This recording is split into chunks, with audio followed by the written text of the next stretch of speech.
ఎవరైనా సరే ఆరోగ్యంగా ఉండాలంటే శుభ్రత పాటించాలి. మరి శుభ్రత కావాలంటే ఎలిం ప్రొడక్ట్స్ వాడాలి. ఈ ఇండస్ట్రీలో తెలియకుండానే కొన్ని ఈగోస్ ఉంటాయి. కొంతమందిని పనిగట్టుకొని అవమానాలు చేయాలని, అది మీకు తెలియకుండా జరగచ్చు, తెలిసి జరగచ్చు. అలాంటిది నాకు తెలిసి ఒక డైరెక్టర్ మిమ్మల్ని ఎల్బి శ్రీరామ్ గారు ఫలానా సినిమాలో ఉంటే హిట్ అవుతుంది అని ఆ హీరో సినిమాలో ఖచ్చితంగా ఉంటే హిట్ అయినాయి అని అంటే ఒక డైరెక్టర్ మిమ్మల్ని పెట్టుకొని ఇన్సల్ట్ చేశాడని విన్నాను. ఎంతవరకు నిజం అది? అంటే ఆ మాట అబద్ధం చేయడానికి మిమ్మల్ని పనిగట్టుకొని ఆ వేషం ఇచ్చి మిమ్మల్ని ఇన్సల్ట్ చేశాడని ఆయన అదేంటి క్లారిటీగా మీరే చెప్పండి. పేర్లు నాకేం చెప్పొద్దు.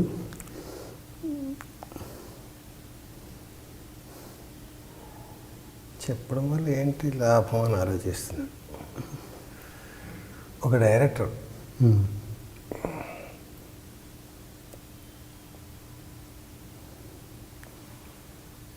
నరేష్ సినిమాల్లో ఎల్బీ గారు ఉంటే సెంటిమెంట్ అని ఉంటే బాగుంటుందని మా మేనేజర్ అడిగితే ఎంబరాజు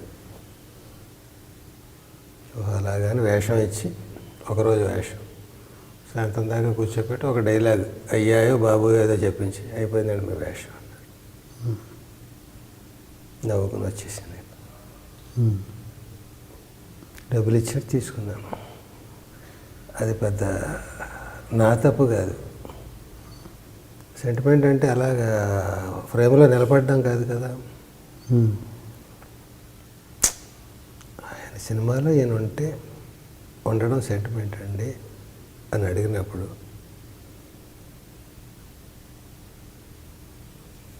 ఇంకో డైలాగ్ రాయొచ్చు, 2 డైలాగులు ఓహో అవునా అని రాయొచ్చు. ఓహో ఒకటి రాయక్కలేదు కదా.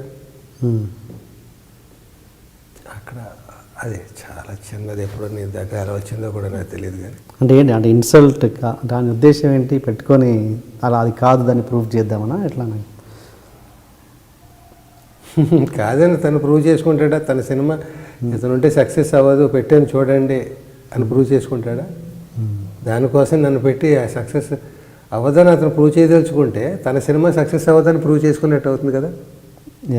లేదా నన్ను పెట్టుకున్నందువల్ల సక్సెస్ అవ్వదని చెప్పడానికి తన సినిమా ఫ్లాప్ చేసుకునేలా షూట్ చేసుకుంటాడు. అది ఒక అలాంటివి ఎక్కువ పట్టించుకుంటే లేనిపోయిన మనస్తాపాలు. వీలైనంత వరకు తీసేయాలి. అక్కర్లేని మెటీరియల్ తీసేస్తే ఫ్రెష్గా ఉంటాం. ఏ యోగా చేసుకో అక్కర్లేదు. లేకపోతే అక్కర్లేని డంప్ చేస్తూనే ఉంటాం, వాకింగ్లు చేస్తూ ఉంటాం, యోగాలు చేస్తూ ఉంటాం. ఎన్ని చేసినా ఇక్కడ మనం లోపల వేళ్ళకు నీరు పెట్టట్లేదు, ఆకులకు నీళ్లు పడుతుంది. ఓకే, అన్నీ తీసి పాడేస్తే హ్యాపీగా ఉంటుంది. ఒకసారి ఎప్పుడో అనుకుంటాం, ఏదో సందర్భంలో ఎప్పుడో నేనే అని ఉండొచ్చు ఎవరితో ఇలా చేసాడు సెంటిమెంట్ అంటే ఆయన దృష్టిలో. అది ఏం ఆనందం, అదేం ఆనందం అని ఒకసారి నవ్వుకుంటాం, ఒకసారి బాధపడతాం. అంతే 2-3 సంఘటనలు ఆ సినిమాకి సంబంధించి. ఓకే, సో అది ఎగోలోకి వస్తుందా, అజ్ఞానంలోకి వస్తుందా, ఏదైనా కావచ్చు. మీరు ఇప్పుడు కొత్తగా యూట్యూబ్ ఛానల్ ఒకటి ఓపెన్ చేశారు. ఏంటి సార్ ఆ title? LB Sriram heart films. Okay, అంటే ఇప్పుడు ఇది ఎందుకు ఇప్పుడు సడన్గా షార్ట్ ఫిలిమ్స్ తీయాల్సిన పరిస్థితి ఎందుకు వచ్చింది? అంటే మీకు అవకాశాలు లేకనా, దానివల్ల అవకాశాలు కల్పించుకోవడానికా? నీ స్టైల్లో అడుగు, అది అందరూ అడిగేది అట్లాగే. నేను షార్ట్ ఫిల్మ్స్ చేస్తున్నానంటే ఏంటి సార్ సినిమాలు లాగా చేస్తున్నారు అనేది మామూలు మనిషి అడిగేది. నీలాంటి ఇంటలెక్చువల్ ఇంకా అందంగా అడగచ్చు. అవకాశాలు లేకపోతే ఖాళీగా కూర్చుంటాను, అలాంటివి గోక్కుంటాను. ఇప్పుడు వాడెవడో రష్యా వాడు సీటు మీద కాలేసుకుని బార్ మీద హాయిగా చుట్ట కాల్చుకుంటున్నట్టు. ఓకే, నీలాంటి వాడు వచ్చి ఏమైనా వస్తావా అన్నట్టు. వస్తాను, ఎక్కడికి వెళ్ళాలన్నట్టు. నువ్వు ఉన్నది ఎక్కడ? అమీర్పేటలోనో యూసఫ్ కూడా. ఎక్కడికి వెళ్ళాలి? రామోజీ ఫిలిం సిటీ అన్నాడు. రామోజీ ఫిలిం సిటీ ఎక్కమన్నాడు. ఎంత అన్నాడు వాడు. అక్కడ వెళ్ళేది బేరం దెబ్బలాటేట్టుకుంటాడు. వీడు ప్రిపేర్ అయిపోయాడు. నువ్వు ప్రిపేర్ అవ్వలేదు. రామోజీ ఫిలిం సిటీ అన్నావు కదా, కానీ అక్కడ దెబ్బలాడుతానేమో అని ఇక్కడే ఎంత అన్నాడు. చెప్పు ఎంత ఇస్తా అన్నాడు. ₹10 తీసుకున్నాడు. ఏంటి ₹10 తీసుకుంది. ఎక్కడికి వెళ్ళాలి? Ramoji film city. ఎంత? ₹10. ఎటకారంగా ఉందా? ఎటకారం ఏంటయ్యా? ఖాళీగా చుట్టకాలు చూడు, చుట్ట డబ్బులైనా వస్తాయి కదా, ఖాళీగా కూర్చుని ఏం చేస్తావు? రామోజీ ఫిలిం సిటీ రావచ్చు కదా. నేను ఖాళీగా ఉన్నానని రామోజీ ఫిలిం సిటీ నీకు ₹10కి రావాలరా? ఎటకారంగా ఉందా నీకు? ఏమనుకుంటున్నావు? ఇలా ఏదో అలాగా ఖాళీగానే ఉంటాయి కానీ ఖాళీగా ఉంటే హాయిగా చుట్టకాల్చుకుంటున్నాను. నేనేం చేశాను రా? నేను నా ₹10కి ఎందుకు రావాలిరా? నేను ఇదే కోరిక రాలేదు అన్నట్టు. అలాగా నేను ఖాళీగా ఉంటే సినిమాలు తగ్గితే హాయిగా ఎంజాయ్, పెళ్ళం పిల్లలతో ఎంజాయ్ చేయాలి, విహారయాత్రలకు వెళ్ళాలి, లేకపోతే ఏదో చిన్న 100 గజాల స్థలం కొనుక్కుని అందులో కూరగాయలు అవి పండించుకోవాలి, ఏదో ఎంజాయ్ చేయాలి లైఫ్ని, లేకపోతే గుడికి వెళ్ళి దండం పెట్టుకోవాలి తప్ప ఇవి అక్కర్లేనివన్నీ మీద వేసుకుని ఇవన్నీ ఏదో నేను ఏమన్నా రాజమౌళి అయిపోవాలా, రాఘవేంద్రరావు గారిని అయిపోవాలా? నేను ఏం ప్రూవ్ చేసుకోవాలి? నేను కొత్తగా షార్ట్ ఫిల్మ్స్ తీసి అందులో డబ్బులు పోతాయని తెలిసి ఓకే, మరి ఎందుకు చేస్తున్నావు? అందుకని డెఫినెట్గా అందుకు కాదు, ఇది చూసి అవకాశాలు ఇచ్చేస్తారు. అయ్యి బాబాయ్, ఎల్బి శ్రీరామ్ చాలా పెద్ద యాక్టర్, కమల్ హాసన్ ఎక్కువ, ఇతను ఎక్కువ చెప్పలేకపోతున్నాం. అది షార్ట్ ఫిల్మ్స్ వల్ల తెలిసింది, లేకపోతే ఎలా తెలిసేదా అని ఎవడు అనుకోక్కర్లేదు. 400 సినిమాల్లో ఎక్కడో అక్కడ మన టాలెంట్ బయటపడలేదా? బయటపడిన దానికి అవకాశాలు రాలేదా? ఓకే, ఇంతంత షార్ట్ ఫిల్మ్స్లో నేనేం చేసేస్తే ఇచ్చేది. అంత చెవుల పూలు ఉన్నారా ఇండస్ట్రీలో? వాళ్ళు నేను పెడదాం అనుకుంటున్నాను, వాళ్ళు పెట్టించుకోవడానికి ఉన్నారా? మరి ఎందుకు చేస్తున్నావు?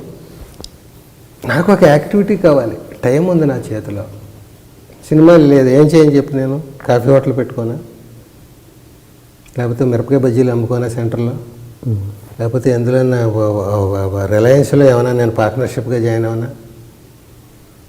నా హెల్త్ బాగుంది,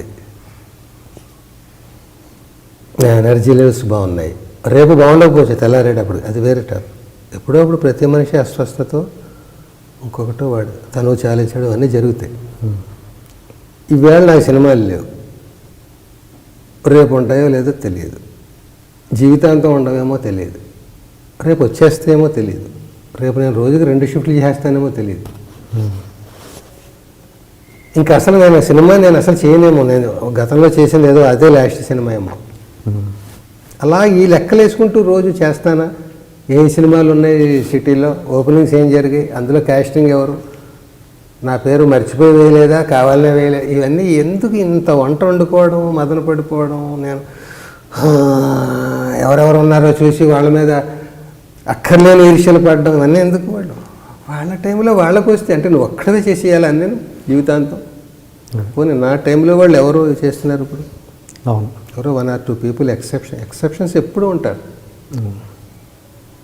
ఏది పోల్చుకున్నా ఎక్సెప్షన్స్ని మనం ప్రామాణికంగా తీసుకోకూడదు. వాళ్ళు ఎక్సెప్షన్స్ అంతే, మనం ఎక్సెప్షన్స్ కాదు. జనరల్గా కూర్చొని మాట్లాడుకుంటే జనరల్ వాళ్ళలో మిగతా వాళ్ళు ఎవరు చేసేస్తున్నారు, నేను ఒక్కడిని ఎందుకు ఆగిపోయాను? నేను ఒక్కడే కాదు, చాలామంది లేదు, ఆ ట్రెండ్స్ లేవు, ఇప్పుడు మారిపోయి సమీకరణాలు. అవి తలుచుకుని నేను ఎవరిని బ్లేమ్ చేయను, ఎందుకు నెగిటివ్గా ఆలోచించను. నిన్నటిదాకా ఎంజాయ్ చేశాను కదండి. అవును. సో ఇవాళ నాకు మంచి యాక్టివిటీ, నాకు నచ్చింది చేయాలి. నాకు నచ్చింది పోనీ మిగతా వాళ్ళ భాషలాగే నాకు సినిమా తప్ప ఇంకొకటి తెలియదు, అటే వద్దాం మళ్ళీ. ఆ నచ్చిన సినిమాలు చెయ్యి, అందులోనే చెయ్యి, ఇంకా అనేక ఉన్నాయి. ఆ నచ్చిన సినిమాల్లో ఏం చేయొచ్చు? నేను కొత్తది ఏదైనా నేర్చుకుని ఎడిటింగ్లోకో కెమెరాలోకో ఇంకో చోటుకో వెళ్ళచ్చు. అది నా కోరిక ఉండొచ్చు మనసులో, నాకు తీరే కోరికలా. నేను ఇప్పుడు కెమెరామెన్ అవ్వాలనుకున్నాను అనుకో, ఎంత తాటకులు కట్టేస్తారు. సో మరి ఏమి చేస్తే నాకు తృప్తిగా ఉంటుంది? ఈ షార్ట్ ఫిల్మ్స్ అనేది నేను ఇలా నేను ఆలోచించి ఇండస్ట్రీకి వెళ్దామా వద్దా, నాటకాల నుంచి సినిమా రంగానికి వెళ్దామా వద్దా అన్నప్పుడు ఆలోచించుకుని ఒక నిర్ణయం ఎలా తీసుకున్నాను. టీవీకి వెళ్దామా, టీవీలో నేను సీరియల్స్ యాక్ట్ చేయడం నాకే కదా, ఎవరికి ఇష్టం ఉండదు. ఏదో ఖాళీగా ఉండడం ఎందుకని చేస్తారు తప్ప. పొద్దున్నే చూశాను ఒక పోస్ట్, జయప్రకాష్ రెడ్డి గారు సీరియల్ చేస్తున్నారు. తీస్తున్నాడా? చేస్తున్నారు. Character inspector Kiran something. అంటే ఇప్పుడు ఇదొకటి తగిలేడింది కదా మనకి, రైటర్ ఎక్స్ట్రా పోస్ట్ ఒకటి ఉంది కదా. రైటర్ని అయ్యి ఉంటే నన్ను నేను ప్రమోట్ చేసుకోవడానికి ఆలోచించాలి తప్ప నాకేం చేత కాదని నేను టీవీ సీరియల్స్ వేసి లేకపోతే ఇంకో యాంకరింగ్ చేస్తానని చెప్పి అలాంటివి చేయకూడదు కదా. చేయకూడదు కదా అంటే అది నేరం అని ఆ చేసేవి తక్కువని కాదు. అంతకంటే మంచిది చేయడానికి ఆలోచించాలి. ఇంకేమీ చేయలేకపోతున్నాం అన్నప్పుడు చేసుకుంటామో ఏమో తెలియదు. నేను ఏదైనా డిగ్నిఫైడ్గా చేయాలి అని ఆలోచించుకోవడంలో యూట్యూబ్ నాకు నెక్స్ట్ జనరేషన్కి అదే రోల్ చేసేదని నేను నమ్మినప్పుడు అందులో నేను ఎవరిని వెళ్ళి అడగక్కర్లేదు. నేను ఇందులో ప్రోగ్రామ్ చేస్తానండి ఇంకో అనక్కర్లేదు. నాదంటూ ఛానల్ ఓపెన్ చేసుకుని షార్ట్ ఫిల్మ్ నా ఇష్టం వచ్చిన మంచి కథ ఎంచుకుంటాను. చిన్నప్పటి నుంచి నేను ఎన్నో కథలు చదువుతుంటే అప్పుడు నేను సినిమాల్లోకి వెళ్ళలేదు. దీన్ని నాటకంగా రాస్తే ఎలా ఉంటుంది, దీన్ని ఏదైనా చిన్న సినిమాగా తీస్తే ఎలా ఉంటుంది. పెద్ద సినిమాలో చిన్న సినిమాలు ఉంటే కదా ఎవరు తీస్తారు. ఈ క్యారెక్టర్ నేను వేస్తే ఎంత బాగుంటుంది స్టేజ్ మీద కానీ సినిమాలో అనేది ఎక్కువ ఆలోచన ఉండేది కదా అప్పుడు ఈ విపులలో ఇంకోటి ఏవో చదువుతూ ఉంటాం. స్వాతో అందరూ మంచి కథ మంచి పాత్ర ఉన్నప్పుడు మన నటన ఇది ఉంది కాబట్టి ఈ పాత్రలో నేను ప్రవేశిస్తే ఎలా ఉంటుంది. ఎక్కడ ప్రవేశిస్తాం? అప్పుడు నాకు తెలిసిన నాటకాలు. ఈ పాత్రలన్నీ ఒక్కొక్క పాత్రకు ఒక నాటకం రాసేయలేం కదా. రాసేసాం. ఎక్కడ ఆడేస్తావు ఈ నాటకాలన్నీ? అవుట్లెట్ ఏది అప్పుడు ఉండేది కాదు. అవుట్లెట్స్ ఇప్పుడు విశృంఖలం అయిపోయింది. ఇది ప్రతివాడు ఇంత చిన్న కుర్రాడు కూడా షార్ట్ ఫిల్మ్ తీస్తున్నాడు. ఈజీగా మార్కెట్లో అది ఉంది, చలామణి అవుతుంది. సో నేను మళ్ళీ నాటకాలు ఆడి వేయలేను. నెలలు రిహార్సల్స్ చేయాలి. సరిగ్గా నాకు ఆ ప్రదర్శన రోజున నాకు సినిమా వేషం ఒకటి వస్తుంది. 364 రోజులు ఖాళీగా ఉండి ఆ ఒక్కరోజే వస్తుంది. ఇప్పుడు నేను నాటకం ఎగ్గొట్టినా సినిమా ఎగ్గొట్టినా. సినిమా ఎగ్గొడితే వాడికి ఏం చెప్పాలి, ఎందుకు ఎగ్గొట్టేం చెప్పాలి? నాకు నాటకం ముఖ్యం అన్నాను. ఆడు నాటకాలు ఆడుకుంటున్నాడు, ఆడ చేయడంటే ఆడే చెప్తున్నాడు. సినిమా ఆఫ్టర్ ఆల్ నా నాటకం ముందు సినిమాలు నాకు లెక్కలేదు అంటున్నాడు. ఏదో అలా వస్తుంది. అలా గతంలో కొందరు అనుకున్నారు. నేను నాటకం ముఖ్యమే, నాకు ఖాళీగా ఉండి నాటకం ప్రాక్టీస్ చేస్తుంది తప్ప నెల్లాళ్ళు ప్రాక్టీస్ చేసి థియేటర్ బుక్ చేసుకుని కమిట్ అయిన తర్వాత వేయాలి కదా అక్కడ. సో సినిమాల్లో అదే ఉంటే 4 సినిమాలు ఒకే రోజు వస్తాయి, ఒకే రోజు డేట్ అడుగుతారు. లేకపోతే మిగతా రోజులన్నీ ఖాళీ. అందుకని ఇంకా సినిమా ఫీల్డ్లో ఉంటూ అలాంటి పనులు చేయకూడదు. ఇంకేం చేయాలి? టీవీలో నాకు నచ్చినది నాకు సెట్ కాలేదు. ఒక డిగ్నిఫైడ్గా నా ప్రోగ్రాం అనేది కావాలి, అది లేదు. నేను అందరి చుట్టూ తిరిగి నాకు ఇది సినిమాలో వేషమే అడగలేను. నేను టీవీలో నాకు ఇవ్వండి, ఇంకోటి ఇవ్వండి అని ఎక్కడ అడగను నేను. మరి ఈ కారణాల వల్ల ఆగిపోయినా నేను ఏమి చేయకుండా లేజీగా సిలిండర్లు పెంచుకుని ఇక్కడ. కాబట్టి ఏం చేస్తే బాగుంటుంది? యూట్యూబ్ ఆలోచన వచ్చినప్పుడు అందరూ షార్ట్ ఫిల్మ్స్ చేస్తున్నారు. మన నాటకాలు కొత్తగా రాసి ప్రజెంట్ చేసే బదులు ఇది రికార్డెడ్గా ఉంటుంది. నాటకం అంటే నువ్వు ఎప్పుడేస్తే అప్పుడు ప్రదర్శన అది ఉంటుంది, రికార్డ్ అవ్వదు. అది ఈవేళ రవీంద్రభారతిలో నాటకం అనుకో, అయిపోయింది. అది ఏం రికార్డ్ లేదు దానికి. ఈవేళ ఎవరు చూస్తే వాళ్ళే. నెలల తర్వాత మళ్ళీ విజయవాడలో ప్రోగ్రాం ఆ వేళ 5గురే వచ్చారనుకో, అంతే దాని చరిత్ర. అదే ఒక షార్ట్ ఫిల్మ్ మీద మనం వెచ్చిస్తే ఆ శ్రమను కానీ టాలెంట్స్ ఇక్కడ 24 క్రాఫ్ట్స్ని మనం నేళ్ళుగా అబ్జర్వ్ చేస్తున్నాం. అందులో కొన్ని టాలెంట్స్ మన దగ్గర ఉన్నాయి. నాకు వేషాలు వేయాలనే తపన ఉంది. నేను వేసే వేషం చూసి సినిమాల వాళ్ళు కనువిప్పు అయిపోయి పెద్ద పెద్ద వేషాలు ఇచ్చేస్తారు. చిరంజీవి గారికి ఫాదర్ వేషం ఇచ్చేస్తారు. అలా కాదు, అంత అమాయకంగా ఆలోచించాం కదా. లేకపోతే వేషాలు ఎల్బి శ్రీరామ్ తక్కువ అంచనా వేసాను, చాలా పెద్ద నటుడు, మనం నాళ్ళకు గుర్తించామనుకోరు కదా. మరి నేను మంచి మంచి వేషాలు నేను వేయాలి, కంటిన్యూ చేయాలి మంచి వేషాలు. నాకు ఎవరో ఇవ్వడం బదులు నేనే వేసుకుంటాను. వ్యూయర్షిప్ అదైతే సినిమా అయితే 1 కోట్ల మంది చూస్తారు, ఇది 1000 మంది చూస్తారు. చూడండి, నాటకం అయితే 100 మందే చూస్తారు కదా, దానికంటే బెటర్ కదా. సో ఇంకా రిహార్సల్ ఇవి ఇన్నాళ్ళు అక్కర్లేదు. ఒక కథ ఏదో తీసుకుంటాం, కథ ముందు సెలెక్ట్ చేసుకోవడానికి చదువుతాం, అదొక యాక్టివిటీ. నచ్చింది ఒకటి, 10 కథలు చదివితే ఒకటి నచ్చింది, దాన్ని మనకు తగ్గట్టు ట్రీట్మెంట్ చేసుకుంటాం, అదొక యాక్టివిటీ. చేసుకున్న తర్వాత ఈ క్యాస్టింగ్లు షూటింగ్లు ఇవన్నీ ప్లాన్ చేసుకుంటాం, అదొక యాక్టివిటీ. సరదాగా షూటింగ్ మనం చేసుకుంటాం. అయిన తర్వాత మళ్ళీ పోస్ట్ ప్రొడక్షన్ ఎడిటింగ్లో కూర్చుంటాం, డబ్బింగ్లో కూర్చుంటాం. ఏ నిర్మాతని ముంచేయట్లేదు మనం, లేకపోతే ఎవడికో కోట్లు సంపాదించి పెట్టట్లేదు. నా డబ్బు పోతుంది. నా డబ్బు ఎంత పోతుంది? కోట్లలో పోతుందా? లేదు, పోతుంది, కొంత పోతుందని తెలిసే చేస్తాం. మరి ఏదో ఒకటి చేయాలన్నప్పుడు ఏంటి? 10 ఇంట్లో ఏదో ఒకటి చేయాలి. నిద్రపోవాలి, పేకాడాలి, లేకపోతే ఇంకోటి ఏదో చేయాలి, దొంగతనం చేయాలి. ఏదో 10 ఉన్నాయనుకో, షార్ట్ ఫిల్మ్లు తీయాలి 10వ అనుకో, ఇందులో అది నాకు బెటర్గా కనిపించి అదే నాకు అన్ని యాక్టివిటీస్ నాకు వీలుగా ఉంటాయి. అదే నేను సినిమాలో ఏం చేసినా అది పెద్ద సైజు, ఇది చిన్న సైజు అదే చేసినా రికార్డెడ్గా ఇందులో ఉంటుంది. నాది 10 మందే చూడండి, 1000 మందే చూడండి. ఈవేళ 1000 అయితే రేపు 10,000 అవుతారేమో చూద్దాం. ఇది పోతుంది రాదు అనుకుని ప్రిపేర్ అయ్యి సినిమాలు కూడా ఇవాళ రేపు అలాగే తీయాలి కదా. అవును. వస్తుందనే కాకుండా సినిమా పోతుందని కూడా తీయాలి కదా. ఓకే.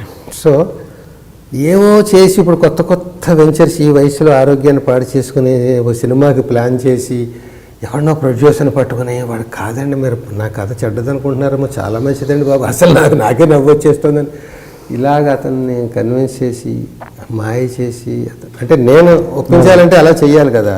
ఇలాంటి యంగ్స్టర్ చేయాలంటే మీ టాలెంట్స్తో వెళ్తారు. నేను ఇంకేదో ఒక క్యారెక్టర్ ఏదో పట్టుకుని చేస్తే అది పాత ట్రెండ్లో అనిపించింది అనుకో, వాడిని కన్విన్స్ చేయడానికి నేను రకరకాల ట్రిక్స్ ప్లే చేయాలి. ఈ వయసులో అలాంటివి చేయడం హెల్త్కి మంచిది కాదు, మన జీవన విధానానికి మంచిది కాదు. ఎవరినో పట్టుకుంటూ ఉండాలి, ప్రతి సినిమాకి పట్టుకోవాలి. ఒక ఏడాదో ఎంతో కాలక్షేపం, దాంట్లో మనం నిజంగా సరిగ్గా చేయలేకపోయాం అనుకో, అందరి దృష్టిలో మనం ఫెయిల్యూర్గా ఆ సినిమా ఫెయిల్ అయితే మళ్ళీ ఇంకా మనం టోటల్గా అవుట్ 3-4 ఏళ్ళు మళ్ళీ ఆ కసితో ఇంకోటి ఆలోచిస్తాం. ఈ మైండ్ అంతా పొల్యూట్ అయిపోతుంది కదా. ఎంత ఎందుకు హాయిగా హ్యాపీగా నాకు 10 నిమిషాలు, అదే 5 నిమిషాలే చేశాను, 2 నిమిషాలు సినిమా తీస్తాను, దీనికి లెక్క పత్రం ఉంది. ఓకే. ఇలా చేసుకుంటూ నాకు మంచి మంచి క్యారెక్టర్లు ఉండేలా చూసుకుంటున్నాను. ఏదో లాభం ఉండాలి కదా. దీనివల్ల నువ్వేం పొందుతున్నావు ఆనందాన్ని అంటే మంచి క్యారెక్టర్లో మళ్ళీ నేను జీవిస్తున్నాను. ఓకే. ఓకే. దీంట్లో మీరు ఒక బేసిక్గా రైటర్ అయ్యి ఉండి మీరు రాయకుండా మరి వేరే కథలు తీసుకోవడంలో ఉద్దేశం? నేను రైటర్ని అంటే ఏ రైటర్ని నీకు తెలుసు, నేను కథా రచయితను కాదు. ఏదో ఒంటెద్దు బండి ఇలాంటివి కొన్నిటికి కథా రచయితను, కానీ సొంత ఊరు ఇలాంటి వాటిలో కానీ నేను కథలు ఎన్ని ఇచ్చాను ఇండస్ట్రీకి. నా దగ్గర ఉన్న ఈవేళకి కూడా ఒక 20-25 కథలు ఉన్నాయి నా దగ్గర. దాని గురించి గాడ్రేజ్ బీరువా కొని అరల్లో ఒక్కొక్క ఫైల్ అలా పెట్టాను నేను. మనం కూడా కొన్ని వర్కౌట్ చేసాం ఆ రోజుల్లోనే. ఇవన్నీ ఉన్నాయి, కానీ అవి ట్రెండ్స్ రకరకాలు మారిపోతున్నాయి. ఒక సినిమా నేను డైరెక్ట్ చేద్దాం అనుకుని అప్పుడు వివి వినాయకుని కో డైరెక్టర్గా పెట్టుకుందాం అనుకుని అలా ప్లాన్ చేసాం. ఆ రోజుల్లో ఏదో చేయాలనే తపన చిన్నప్పటి నుంచి ఉంది కాబట్టి అప్పటికి తర్వాత కూడా తయారు చేసుకుని అన్నీ అందులో పెట్టుకున్నాం. నా దగ్గర ఉన్నాయి కదా, నా నిలవసరుకుని బయటకు తోసేయడానికి ఎవరిని ముంచేయను నేను. అది వేళకి ట్రెండ్కి సరిపోదా? సరిపోదంటే దాన్ని సంస్కరించడం బెటరా, కొత్త కథ ఆలోచించడం బెటరా? నా షార్ట్ ఫిల్మ్స్లో కొత్త కథలు చేయాలంటే ఎన్ని థాట్స్ నా దగ్గర ఉన్నాయి కొత్తగా. ఇవన్నీ బదులు ఎక్కడో కథ చదివి మనం ఇన్స్పైర్ అయ్యాం, మనకు నచ్చింది, ఆ క్యారెక్టర్ భలే ఉందిరా అనుకున్నాం, లేకపోతే ఆ ముగింపు బాగుందిరా అనుకున్నాం. అందులో ఏదో నచ్చుతుంది అంతవరకే. ఒక కంటెంటో కాన్సెప్టో క్యారెక్టరో ఏదో నచ్చుతుంది, అందుకని దాన్ని తీసుకుంటాం. ఆ రైటర్కి చిన్న నామినల్గా డైలాగ్స్ మీరే రాస్తారు, ట్రీట్మెంట్ టోటల్ దాన్ని ఆ కథ సోల్ తీసుకున్నాం అంతే. టోటల్ అంతా ఇంకా మిగతా 23 క్రాఫ్ట్లు నావే. ఓకే. ఇవన్నీ చేసుకోవడం, నా క్యారెక్టర్ మంచిగా బాగుండేలాగా చూసుకోవడం. చిన్న స్వార్థం, ఎంత కష్టపడుతున్నాను కాబట్టి మంచి క్యారెక్టర్లు సినిమాల్లో అన్నీ వేస్తే ఇందులో 25-30 ఈ క్యారెక్టర్లు కూడా వేసినట్టు. ఓకే. సినిమా అంటే ప్రతిదీ అందరూ చూసి ఉండొచ్చు, చూడకపోవచ్చు. షార్ట్ ఫిల్మ్స్ వరుసగా ఓ రోజు కూర్చున్నా కూడా హాఫ్ డే కూర్చున్నా నాకు మొత్తం 30 చూసేయచ్చు. అదే రేపు రికార్డెడ్గా ఉంటాయి అని చేస్తున్నాను. నాకు ఫుల్ 24 గంటలు సరిపోవట్లేదు రోజుకి. ఇప్పుడు యాక్ట్ ఫుల్ మనిషికి మంచి యాక్టివిటీ ఉంటేనే అదే హెల్త్. సో ఆ రకంగా ఐఎమ్ ఎంజాయింగ్. నేను ఆన్సర్ ఇచ్చుకోవాల్సి వచ్చినప్పుడు కొంచెం ఇబ్బంది పడుతున్నాను, కానీ ఎందుకంటే అంత పెద్ద తరమే చేసి ఇవి నష్టం వస్తుందని తెలిసి ఇవేంటి మీకు ఇంకో పని లేదా అంటే నవ్వాలా, ఆన్సర్ చెప్పాలంటే అరగంట మాట్లాడాలి. నువ్వు అయిపోయాక ఇంకోటి ఎవడో ఇంటికి వెళ్ళాక అడిగాడు అనుకో, ఎంతమందికి చెప్పాను నేను? నువ్వు ఇంటర్వ్యూ కాబట్టి చెప్పాను, మామూలుగా ఏదో చేసుకుంటున్నా నా సంతోషం కోసం అంటాను. మామూలుగా ఇండస్ట్రీలో నటుడు డైరెక్టర్గా మారితే కొంచెం అవకాశాలు తగ్గే ఛాన్సెస్ ఎక్కువగా ఉంటాయి. మా నటుడు డైరెక్టర్గా మారితే కొంచెం ఇంకా మళ్ళీ ఎందుకులే మళ్ళీ తను పిలిచి మనకు కాంపిటీషన్ చేసుకుని రకరకాల క్యాలిక్యులేషన్స్. ఇప్పుడున్న పరిస్థితుల్లో డైరెక్టర్గా మారితే ఆ వచ్చే అవకాశాలు కూడా తగ్గే ఛాన్స్ ఉన్నాయి కదా. వచ్చేస్తున్నాయి ఇప్పుడు అవకాశాలు ఏమైనా లేదని చేయడం కాదు, అలాగని నేను చేయడం మానట్లేదే. ఏటికి ఓ 10 సినిమాలు 7 సినిమాలు చేస్తున్నాను నేను. ఓకే. నేను జీరోగా మా ఇంట్లో కూర్చోవడం కాదు. ఇదివరకు అయితే ఏదో రకంగా ఉంటే బాగుండు అని అలా ఎదురు చూసేవాడిని. ఇప్పుడు ఎదురు చూడట్లేదు, అయినా వస్తున్నాయి, చేస్తున్నాను. కాకపోతే పెద్ద పెద్ద సినిమాల్లో నాకు ఇవ్వకపోతే నేను చేయలేకపోతున్నాను తప్ప వాళ్ళు అలా అనుకోక్కర్లేదు కూడా. పెద్ద సినిమాలు కూడా లాస్ట్ ఇయర్ ఎన్ని చేశాను నేను, అల్లు అరవింద్ గారి సినిమాల్లో వాటిలో ఎవడు ఇవన్నీ చేయలేదు. ఎప్పుడు 10 ఏళ్ళు అయిపోలేదు కదా అవి చేసి. మొన్న 2-3 ఏళ్ల క్రితం మంచి వేషం ఉన్నప్పుడు నాకు ఇస్తున్నారు, పిలుస్తున్నారు. ఓకే. పెద్ద సినిమాలోనూ పిలుస్తున్నారు, చిన్న సినిమాల్లో కూడా చేస్తున్నాను. సో అవి వాటిపాటిగా వచ్చేవి. నేను వెళ్ళి ఎవరిని గుమ్మం ఎక్కి అడగను నేను వేషం, అడగక్కర్లేకుండానే వస్తాయి. ఇదివరకు ఒక స్పీడ్లో ఉన్నప్పుడు అలాగే ఫాలో అప్లు ఇవన్నీ ఎవడైనా చేస్తాడు. ఇప్పుడు వేషం ఉంటేనే ఇస్తున్నారు అంతే తప్ప ఎల్బి శ్రీరాముని వాడుకోకపోతే అతని జీవితం ఏమైపోతుందని ఎవరు కదా, మనమే ఆదుకోవాలని ఎవరు కదా. వచ్చే ఉన్నప్పుడు చేద్దాం, లేనప్పుడు మన పని మనం చేసుకుందాం అనేది. ఈ షార్ట్ ఫిలిమ్స్ మీద మీ తోటి ఈ సినిమా పరంగా తోటి నటినట్ల స్పందన ఎలా ఉందండి? అందరికీ కూడా మనసులో ఉంటుంది, అదేంటిది డబ్బుల్లోని వ్యాపారం ఎంచుకున్నాడు ఏంటి అనేది మనసులో ఉంటుంది. కానీ అవసరం అతనికి అనేది ఒక పక్కన ఉండొచ్చు. కానీ మొత్తానికి ఏదో చేస్తున్నాడు కదా, మిగతా వాళ్ళు చెయ్యండి అతను చేస్తున్నాడు కదా, అతని రియాక్షన్స్ కూడా బాగుంటున్నాయి కదా. కామెంట్స్ యూత్ నుంచి మంచి కామెంట్స్ వస్తున్నాయి కదా. దానికి అందరూ ఏదో మీ వెనకాల మేమున్నామండి, చాలా గొప్ప, మిగతా వాళ్ళందరికీ ఇది ఒక లెసన్ కావాలి, మీలాంటి వాళ్ళందరూ చేయాలి మా యూత్, ఇలాగే రెచ్చిపోయి పెడుతుంటారు వాళ్ళు. భలే చాలా డబ్బులు ఎందుకు అన్నట్టు అనిపిస్తుంటాయి అవి చూస్తుంటే. సో అవి కొందరు చదువుతూ ఉంటారు కదా, వాడు కూడా ఓకే అతనేం డబ్బు రాకపోవచ్చు కానీ అతనేం మొత్తం అప్రతిష్టపాలు అయిపోవట్లేదు అనేది ఏదో ఉంటుంది కదా. అలాగే కొందరు మనం కూడా చేస్తే బాగుండని అనిపించవచ్చు. ఎస్వి కృష్ణారెడ్డి గారు అన్నారు చాలా మంచి పని చేస్తున్నారండి, మరి నలుగురికి ఆదర్శం అన్నట్టుగా. ఓకే. అలాగే జేపీ గారు అన్నాడు నేను కూడా చేయాలనిపిస్తుంది, ఇంకో 3-4 అన్నారు అట్లా. సో నలుగురు చేస్తే కూడా ట్రెండ్ మారుతుంది కదా. నేను ట్రెండ్ మార్చిన వాడిని అవుతాను కదా. ఈవేళ నేను పనికిమాలిన పని చేస్తున్నాను అనుకోవచ్చు, రేపొద్దున నేను సక్సెస్ అయితే 10 మందికి దారి చూపించినట్టు వాళ్ళకి ఇన్స్పిరేషన్గా ఉంటుందిగా. యూత్ కూడా వాడే చేస్తున్నాడు మనం చేయొచ్చు అనేది ఉంటుంది కదా. వాడు అలా తీసి పేరు తెచ్చుకుంటున్నాడు, మనం ఇంకోలా పేరు తెచ్చుకోవాలని వాళ్ళు కూడా కొంచెం ఛాలెంజింగ్గా ఉంటుంది కదా. ముసలివాడు ఆడే చేస్తున్నాడు మనకేం పోయానని వాళ్ళు కూడా మంచి మంచి సినిమాలు చేయొచ్చు కదా. వాళ్ళని ఏదో ఉద్ధరించడం కోసం చేయట్లేదు నన్ను నేను ఉద్ధరించుకోవడం కూడా కాదు, ఒక యాక్టివిటీ. ఇప్పుడు రిటైర్ అయిపోయి కూడా మనుషులు ఎక్కడో సర్వీస్ ఇస్తుంటారు. వాళ్ళు ఎందుకు ఇస్తారంటే తక్కువ జీతానికి చేస్తూ ఉంటారు. ఖాళీగా కూర్చోవడం కంటే మంచి యాక్టివిటీ కదా అన్నట్టు. అలా నేను కూడా అందుకే చేస్తున్నాను. ఓకే. మళ్ళీ దీంట్లో భరణి గారిని తీసుకొస్తున్నాను అనుకోవద్దు. మీరు నాటకాలలో మీరు మంచి టగ్ ఆఫ్ వార్ కాంపిటీషన్ మీరే చెప్పారు. అంటే ఇప్పుడు ఆయన కూడా సిరా అని ఒకటి తీస్తే దానికి ఒక మంచి అవార్డు వచ్చింది. దీంట్లో కూడా ఆయన ఏమైనా కాంపిటీషన్గా తీసుకుంటున్నారా మీరు? అట్లా ఫిల్మ్స్ రాళ్ళు బిస్లరీ అని మీరు కూడా తీశారు కదా, అక్కడ కూడా మీరు ఏమన్నా ఆయనతో కాంపిటీషన్గా ఫీల్ అయ్యారా? అట్లా అంటే అలాంటి మనం కూడా ఒకటి తీయాలి అన్నట్టుగా. సిరాలో అతను ప్రొడక్షన్ ఇన్వాల్వ్మెంట్ కూడా ఉంది కదా. అవును. నాది ప్రొడక్షన్ ఇన్వాల్వ్మెంట్, నా దుకాణం పెట్టుకున్నాకే. అంతకుముందు నేను ప్రొడ్యూసర్ని కాదు. కానీ నా అదృష్టం నేను ప్రొడ్యూస్ చేయకపోయినా మంచి మంచి షార్ట్ ఫిల్మ్స్లో హీరోగా చేశాను నేను. రాళ్ళు మీకు చూస్తే తెలుస్తుంది. బిస్లరీ బాటిల్, పల్లకి, అమెరికాలో డొక్కా ఫణి అని అతను ఉన్నాడు. తను రాసుకున్న కథ పల్లకి మోసేవాళ్ళు ఉండేవారు పెళ్ళికి, దానికి ఇదివరకు అదొక వృత్తి. బాజాలు బ్యాండు ఎలాగో పల్లకీలో ఊరేగించడం, పెళ్ళికి పల్లకి అనేది ఉంది. మనం కొన్ని సినిమాల్లో ట్రెడిషనల్గా ఈవి గారు, రాఘవేంద్రరావు గారు వాళ్ళు చూపిస్తుంటారు పల్లకీలో హీరోయిన్. ఆమెలో పల్లకి అది ఊరేగించారు. ఓహనేను శ్రీకాంత్ పాట కూడా ఓహోం ఓం ఓహోం ఓం అంటూ గోదావరి బ్రిడ్జ్ మీద. ఆ పల్లకి వృత్తి ఒకటి, అది చాలా కాలం పల్లెటూళ్ళలో ఆంధ్ర వైపు ఉండేది. ఇప్పుడు అది బ్యాన్ చేశారు, మనుషులు మోయకూడదు అనేది ఏదో కారణం వల్ల ఆ వృత్తి పోయింది. అది దాని మీద ఒక కథ రాసుకున్నాడు ఒక అతను. అలాగ ఒక వృత్తిని కోల్పోయిన ఒక పల్లకి వాడి జీవితం మీద అది ఎవరైతే బాగుంటుందని ఎవరో ఇద్దరు ముగ్గురు అనుకున్నాడు. తర్వాత దాన్ని ఎంవి రఘుని కెమెరామ్యాన్గా పెట్టుకున్నాడు.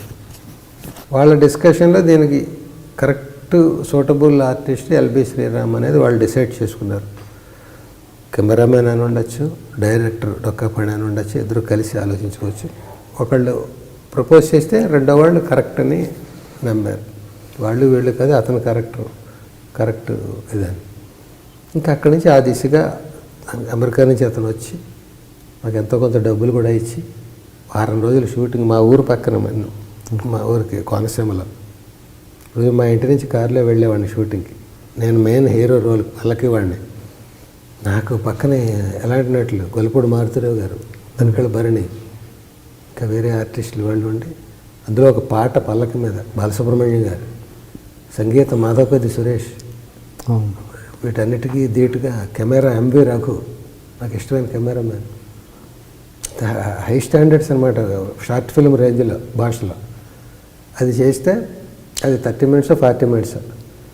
అది అవార్డ్స్కి ఫంక్షన్కి పంపిద్దామని ఎక్కడో అక్కడ టెలికాస్ట్ అవ్వాలని ఈటీవీలో ప్రోగ్రామ్ చేశారు. ఈటీవీలో వాళ్ళు ఒక 10 రోజుల్లో అది ప్రదర్శన ఉందని టెలికాస్ట్ చేస్తారనగా ప్రోమోలు కట్ చేసి వేశారు రకరకాలని. ప్రతి ప్రోమోకి చివరిలో మామూలుగా లఘు చిత్రమనో షార్ట్ ఫిల్మ్ అనో అంటారు కదా, ప్రత్యేక చలనచిత్రం పలానా రోజున వస్తాం ఎట్లా వేసి ప్రమోట్ చేసి చాలామంది చూశారు. పల్లకి ఇంకా రకరకాల షార్ట్ ఫిల్మ్స్ అవి జరిగి, దీంతోపాటు సొంత ఊరు అలాంటివి. ఇలా నేను చాలా చేశాక ఇలా ఎవరు మళ్ళీ కమర్షియల్ ఫిల్మ్స్కే ఎదురు చూసే బదులు మళ్ళీ షార్ట్ ఫిల్మ్స్ కూడా ఎదురు చూడనా నేను, ఎవడో నా మీద షార్ట్ ఫిల్మ్ తీయాలని. అదేనా నేను తీసుకోవచ్చు కదా, అన్ని ప్రైవేట్ డబ్బుతో చేయనా నేను. నా డబ్బుతో నేను కొంత పోగొట్టుకుందాం, 4 సినిమాలు నాకు రాలేదనుకుందాం, ఏదో సరిపెట్టుకుందాం అనుకుని నేను ప్రకాష్ రాజ్ అన్నట్టుగా ఎవరి డబ్బు నేను ఎక్కడ తెచ్చిన డబ్బు ఎక్కడ దొంగతనం చేసి తెచ్చింది పోగొట్టుకుంటున్నాను, ఇక్కడే సంపాదించుకున్నాను, ఇక్కడే పోతుంది అన్నది నాకు నచ్చిన స్టేట్మెంట్. అట్లాగా నేను అంత కోట్లలో పోగొట్టుకోవట్లేదు కదా. అంటే 10 సార్లు ఇదే చెప్తే ఏమవుతుందంటే నేను పోతుంది మనసులో అనుకుంటూ పైన దాన్ని సరిపెట్టుకుంటున్నట్టుగా ఉంటుంది. అంత అనుకోవట్లేదు. ఓకే సార్, చివరి ప్రశ్న. ఇంకా ప్రతి రెగ్యులర్ ఇంటర్వ్యూలో అడిగే రెగ్యులర్ క్వశ్చన్ ప్రతి ఇంటర్వ్యూలో, అది మీ జీవితంలో కానీ ప్రొఫెషనల్గా కానీ పర్సనల్ లైఫ్లో ప్రొఫెషనల్ లైఫ్లో బాధాకరమైన సంఘటన అండ్ హ్యాపీయెస్ట్ మూమెంట్.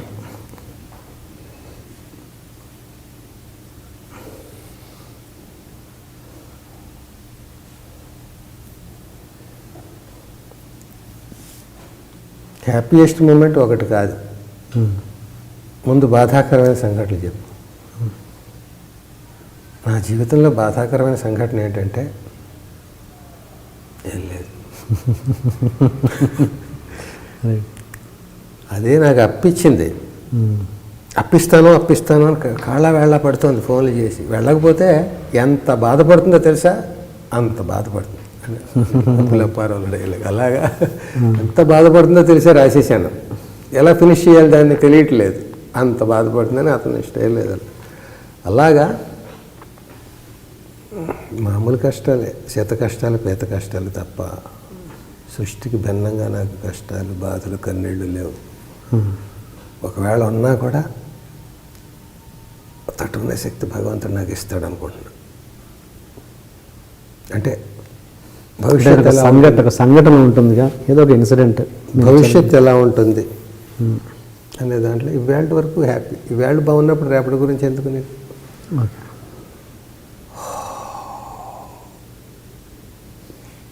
ఇంకా హ్యాపీయెస్ట్ సంఘటనలు అంటే ఒకటి కాదు, చాలా ఉన్నాయి. నాది ఏమంటారు, అది పరిపూర్ణ జీవితం, సంపూర్ణ జీవితం, ఇలాంటి ఎవరు లేవో అంటుంటే అలాంటిది కాకపోయినా మంచి జీవితం నాది. నా బ్యాక్గ్రౌండ్ కానీ, నా ఫ్రంట్ గ్రౌండ్ కానీ, నా సైడ్ గ్రౌండ్ కానీ, నా అసలు గ్రౌండ్ కానీ, మంచి ఫ్యామిలీలోంచి వచ్చాను, మంచి వాతావరణంలోంచి వచ్చాను, మంచి ఫ్యామిలీ రిలేషన్స్, మంచి అనుబంధాలు, ఆప్యాయతలు, ఏదన్నా రీజనబుల్. ఒకవేళ ఒక అన్నకి నాకు పడలేదు అనుకో, అది ఉండాలి, ఆ మాత్రం అది ఉండాలి. అదే కొంపలు మునిగిపోయేది కాదు. ఇంకొకరిని ఎక్కువ ప్రేమిస్తున్నాను అనుకో, తమ్ముడు అన్నాను, అది కూడా ఉండాలి. జీవితంలో అవన్నీ రాగద్వేషాలు ఉండాలి. ఒక మాట అనుకోవాలి, ఒక మాట అనాలి, బాధపడాలి, సంతోషపడాలి. ప్రతి మనిషి జీవితంలో, పెద్ద పెద్దవాళ్ళ జీవితంలో, చిన్నవాళ్ళ జీవితంలో కూడా రోజు ఒకేలా వచ్చి 5ంటికి లేచి బ్రష్ చేసుకుని కాఫీ కప్పు పట్టుకుని పేపర్ చదివి, అది అయిపోయాక భక్తి టీవీ చూసి, అది అయిపోయాక స్నానం చేసి, అది అయిపోయాక ఇంకోటి చేసి సరిగ్గా 7:30 అయింది, బయలుదేరి ఎక్కడికో వెళ్ళి ఆఫీస్కో ఎక్కడికో వెళ్ళి చేసి తల ఉంచుకొని పనిచేసి 5 అయిపోయాక ఫైల్ మూసేసి మళ్ళీ బస్సు పెట్టుకుని 6 ఇంటికి వచ్చేటప్పుడు కూరగాయలు పట్టుకొచ్చి పెళ్ళం చేత చూసావా పావలా బేరం ఆడ తక్కువ తెచ్చాయని అనిపించుకుని భోజనం చేసేసి తొందరగా 6కో 6:30కో 7కో 8:30కో పడుకొని హ్యాపీ గోయింగ్ లైఫే. ఏముంది అందులో?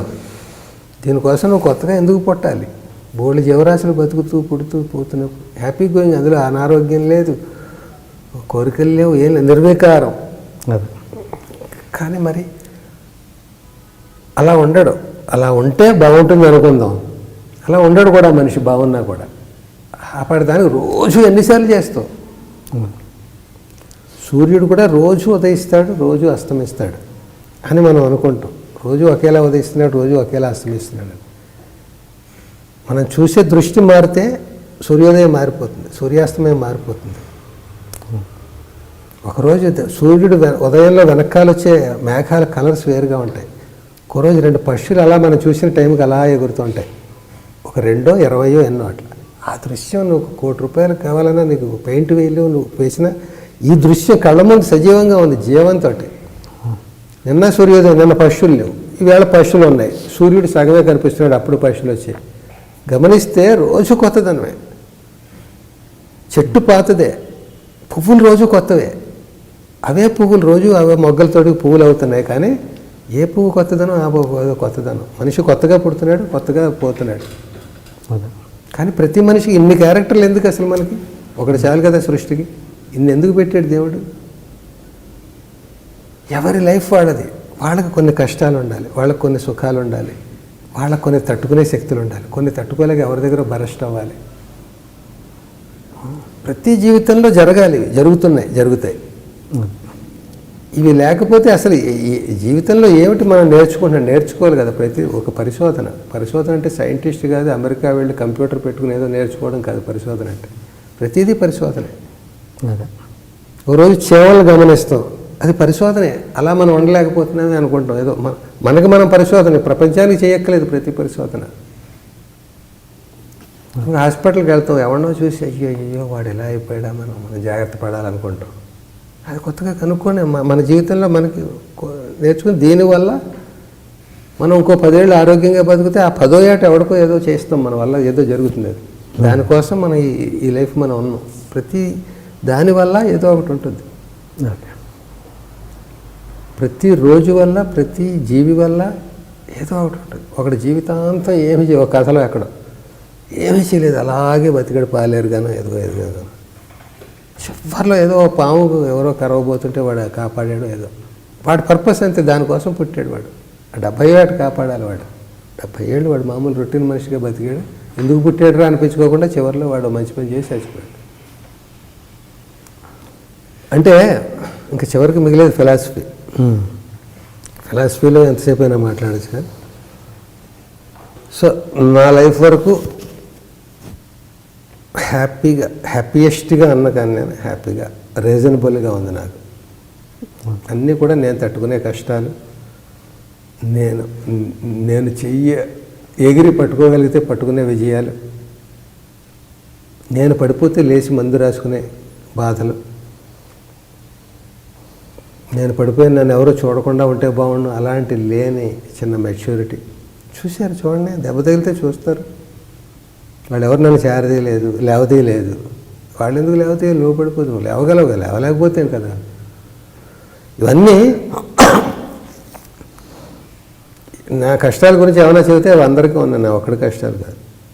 నా విజయాల గురించి చెప్తే నాకంటే పెద్ద విజయాలు సాధించిన వాళ్ళు ఉన్నారు. అంతే అక్కడ దానికి ఎవరితో పోల్చుకున్నారు. సో ఒకటే ఫిలాసఫీ, మనిషి అన్నవాడు ఎప్పుడు ఖాళీగా ఉండకూడదు. ఖాళీగా ఉండకూడదని ఈవిల్ థింగ్స్, చెడ్డ థింగ్స్ చేయకూడదు. యూత్ఫుల్గా ఉన్నప్పుడే చేయకూడదు. ఒక నాలాంటి వయసు వచ్చిన తర్వాత మంచి చేసేయాలని ఏదో మనం నడుము కట్టేసుకుని స్వాతంత్ర సమరయోధుల్లో ఏదో ఇది చేసేయక్కర్లేదు. అది చిన్నవి మన చేతిలో ఉన్నది. జన్మెత్తాం, కొన్నైనా చేద్దాం. నిన్న చేసే అవకాశం లేదు, మొన్న అవకాశం ఉన్నా కూడా టైం లేదు. ఇలా అంటే ఇప్పుడు కొంత ఉంది ఇందులో. అందుకనే నేను షార్ట్ ఫిల్మ్స్ ఎంచుకున్నది అది. చిన్నవి అయిపోతాయి. నేను 100 చేద్దాం నన్ను మొదలెట్టాను అనుకో, 20 చేశాను. ఏంటి నష్టం? ఎవరికి జవాబుదారీ నేను? పోనీ 100 చేశాను, 100తో ఆగడానికి 200 చేయొచ్చు కదా. నాకు అందుబాటులో ఉన్నది పెద్ద సినిమా అయితే ఏడాది తినేస్తుంది అది నన్ను. అది విజయం అపజయమో నాకు తెలియదు. నేను ఎంత అపఖ్యాతి పాలైపోతానో. పోనీ సక్సెస్ అయితే ఇంకా పెద్ద టార్గెట్స్ ఫేస్ చేయాలి. అది నీ వయసు వాడు చేయాలి తప్ప నా వయసు వాడు అలాంటి రిస్కులు చేయకూడదు. కానీ నేను కూడా ఒక మంచి జీవితాన్ని, రిమైనింగ్ జీవితాన్ని గడపాలి. అందుకని ఇవన్నీ చేస్తే ఇలా ఉంటే చాలు. ఉన్నది చాలు, ఉంటున్నది చాలు, ఉండబోయేది చాలు. అది నా మొహం చూస్తే ఇందులో అబద్ధాల పర్సంటేజ్ ఎంత, నిజాల పర్సంటేజ్ ఎంత. సగం అబద్ధాలు ఉన్నా సగమైన నిజాలు ఉంటాయి. లేకపోతే నేను ఏదో మాట్లాడలేక ఆయాసపడుతాను, లేకపోతే ఇంకోటో కొన్ని పిచ్చి నవ్వులు ఏదో అట్లాగా చేస్తాను. అన్నిటికీ నువ్వు అడిగిన ప్రతిదానికి ఆన్సర్ ఇస్తున్నానంటే నా దగ్గర జవాబులు ఉన్నాయి. ఆ జవాబులు నేను నమ్మిన జవాబులు. నేను నమ్మిన దానికి కరెక్ట్ కావచ్చు, రాంగ్ కావచ్చు. ఇందులో జనానికి నచ్చినవి మెచ్చుకుంటారు, నచ్చని నచ్చదొబ్బేడరు అనుకుంటారు. అవి వీలైతే నువ్వు ఎడిట్ చేసే బాబు, దండం పెడతాను. బాగులేని నువ్వే చేసేస్తే మంచి ఇంటర్వ్యూ చూసామనే ఫీల్ ఉంటుంది. అది నాకు వదిలేండి. ఓకే సార్, చాలా మంచి ఇంటర్వ్యూ. చాలా నా జీవితంలో నాకు తెలిసి పెద్ద లెంత్ ఇంటర్వ్యూ మీద అయ్యేటట్టుంది. వచ్చినందుకు థ్యాంక్ యూ. లెంగ్తీ జనం తిట్టుకోకూడదు, అది నా భయం. చేస్తాను. ఎంత టైమా, ఎంత ఇంటర్వ్యూ అయినా అనిపించుకుంటే అవుట్ మొత్తం. అందుకని ఇంకా నీకు వదిలేస్తున్నాను. నాకు తెలిసి ఇంకా మీకు మీ దగ్గరికి ఎవరు ఆత్మకథ రాయాలని వచ్చే అవసరం లేదు. ఆత్మకథ, శరీర కథ, ఇంకో కథ. ఓకే సార్, బాగుంది ఇది. సార్ ఇందులో కొంతైనా జనం కనెక్ట్ అయితే నా మంచి ఇంటర్వ్యూల్లో ఇది మిగిలిపోతుంది. సార్, మీ ఆత్మకథ సక్సెస్ కావాలని. కానీ ఒకటే నేను గమనిస్తున్నాను అప్పటి నుంచి, కెమెరా కూడా గమనిస్తుంది. ఆ గ్రాటిట్యూడ్ ఉంది నీలో. మంచి ఇంటర్వ్యూ చేయాలి, ఈయనకి హెల్ప్ అవ్వాలి, ఈయన మనం బదనాం చేయకూడదు. ఇంటర్వ్యూ పోయి ఎవరిని పనిగట్టుకుని బదనాం చేయడానికి పిలవు నువ్వు, వాళ్ళ నుంచి విషయాలు రాబట్టడానికి. నా దగ్గర నువ్వు చేసావు కాబట్టి నా వీక్నెస్లు ప్లస్లు నీకు తెలుసు కాబట్టి విషయాలు బయటకు రప్పించడమే చేయం కాబట్టి సున్నితంగా రాబట్టు అన్నీ కూడా. నేను నొచ్చుకోకుండా నేను కొన్ని చెప్పనయ్యా అంటే సర్లేండి పర్వాలేదు అన్నావు తప్ప మళ్ళీ కలగకుండా దాని గురించి అట్లా బాగుంది. Right sir, thank you so much. ఇప్పుడు జనరేషన్కి కరెక్ట్గా ఎలా వాళ్ళకి ప్రాసెస్ చెప్పండి. మీరు ఎలా టిప్స్ అంటే రోజుకు 5 తాగేది 3 తాగడమా ఎట్లా వాళ్ళకి కరెక్ట్గా కెమెరాకి చెప్పండి. జనరేషన్కి, ఇప్పటి జనరేషన్కి, యూత్కి.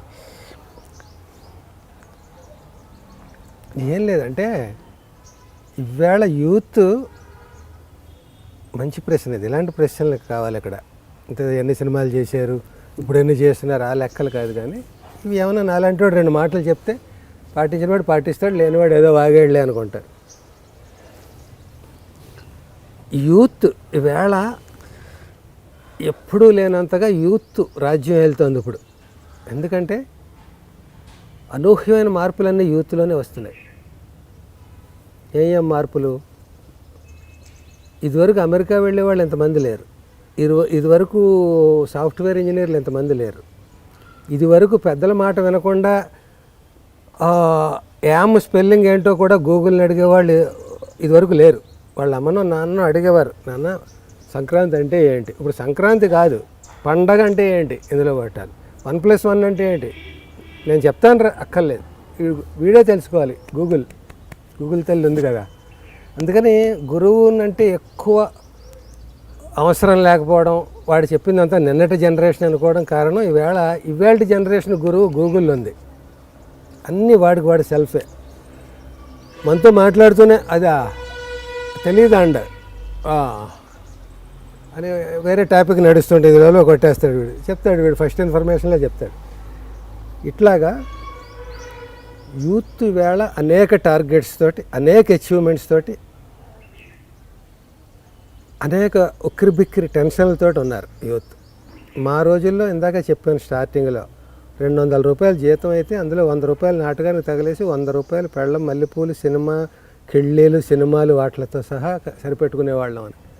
అప్పుడు 100 రూపాయలు అంత పవర్ఫుల్లే కాకుండా అంతే సంపాదన, దాంతోటే సర్దుకోవాలి. ఇప్పుడు అలా కాదు. వాడి వీధి తప్ప పక్క వీధి కూడా తెలియకుండా ఇంజనీరింగ్ చదివేసిన వాడు కట్ చేస్తే వాడు పల్లెటూరు వాడు కూడా అయ్యి ఉండొచ్చు. కట్ చేస్తే వాడికి క్యాంపస్ సెలక్షన్ వచ్చేస్తుంది. అమెరికాలో జీతం 70,000, లేకపోతే ఇక్కడ ఇండియాలో జీతం 50,000. వాడు అసలు ప్రపంచం అంటే తెలియదు. చదువు అయిన తర్వాత ఎక్కడ వాడు నిరుద్యోగ సమస్య అంటే తెలియదు, ఏమీ తెలియదు. ప్రాక్టికల్ నాలెడ్జ్ లేదు, ఏం లేదు. ఇక్కడ చేసి ఏదో నేర్చుకున్నాడు, ఇంకొక ఏడాది ఉంది, అయినా వాడికి వచ్చేసింది. 2 ఉన్నాయి, అందులో వాడు సెలెక్ట్ చేసేసుకున్నాడు. ఇది అయ్యాక ఇక్కడి నుంచి అలాగ బోధి ఈ గట్టి నుంచి ఆ గట్టికి కాలు పెట్టినట్టుగా జాబ్లోకి జాయిన్ అయిపోతున్నాడు. జాయిన్ అయిపోయాక వాడికి డబ్బులు ఉన్నాయి, స్టేటస్ ఉంది, పెద్దరికం వచ్చేసింది. ఓన్లీ వాడికి కావాల్సింది ఏంటంటే సెట్ చేసుకోవాలి. ఎరా పెళ్ళి ఎప్పుడు రా అంటే ఇంకా సెట్ చేసుకోవాలి బాబాయ్ అంటే ఏం సెట్ చేసుకుంటాడు? ఒక కారు, ఒక ఫ్లాటు, దాని ఫర్నిచర్ ఇది సెట్ చేసుకుంటే ఇంక వాడు సెటిల్ అయిపోయినట్టే. ఇప్పుడు అసలు మేము 60,000 ఎన్నేళ్ళు కష్టపడితే మాకు 60,000? లక్ష అంటే ఎన్ని అంకెలు, ఎన్ని సున్నలు? ఏంటి అసలు నేను 10th క్లాస్ వరకు నాకు రైలు ఎలా ఉంటుందో తెలియదు. అలాగ బతికి ఎక్కడో అమలాపురం దగ్గర రిమోట్, అక్కడ ట్రైన్ ట్రాక్ లేదు, అక్కడ చూడలేదు, ఎప్పుడు వెళ్ళలేదు. దూరం రాజమండ్రిలో వెళ్ళలేదు అంత లోపు. మా ఊరే ప్రపంచం, మా అగ్రహారం అయితే అనుకుని బతికాం. అక్కడ నెంబర్ 1, అక్కడ స్కూల్లోనూ అక్కడ ఇది అది. ఇలాంటి పరిస్థితుల్లో ఈ యూత్ అందరూ కూడా వాళ్ళు ఈ విచ్చలవిడితనం, ఒక రకంగా సడన్గా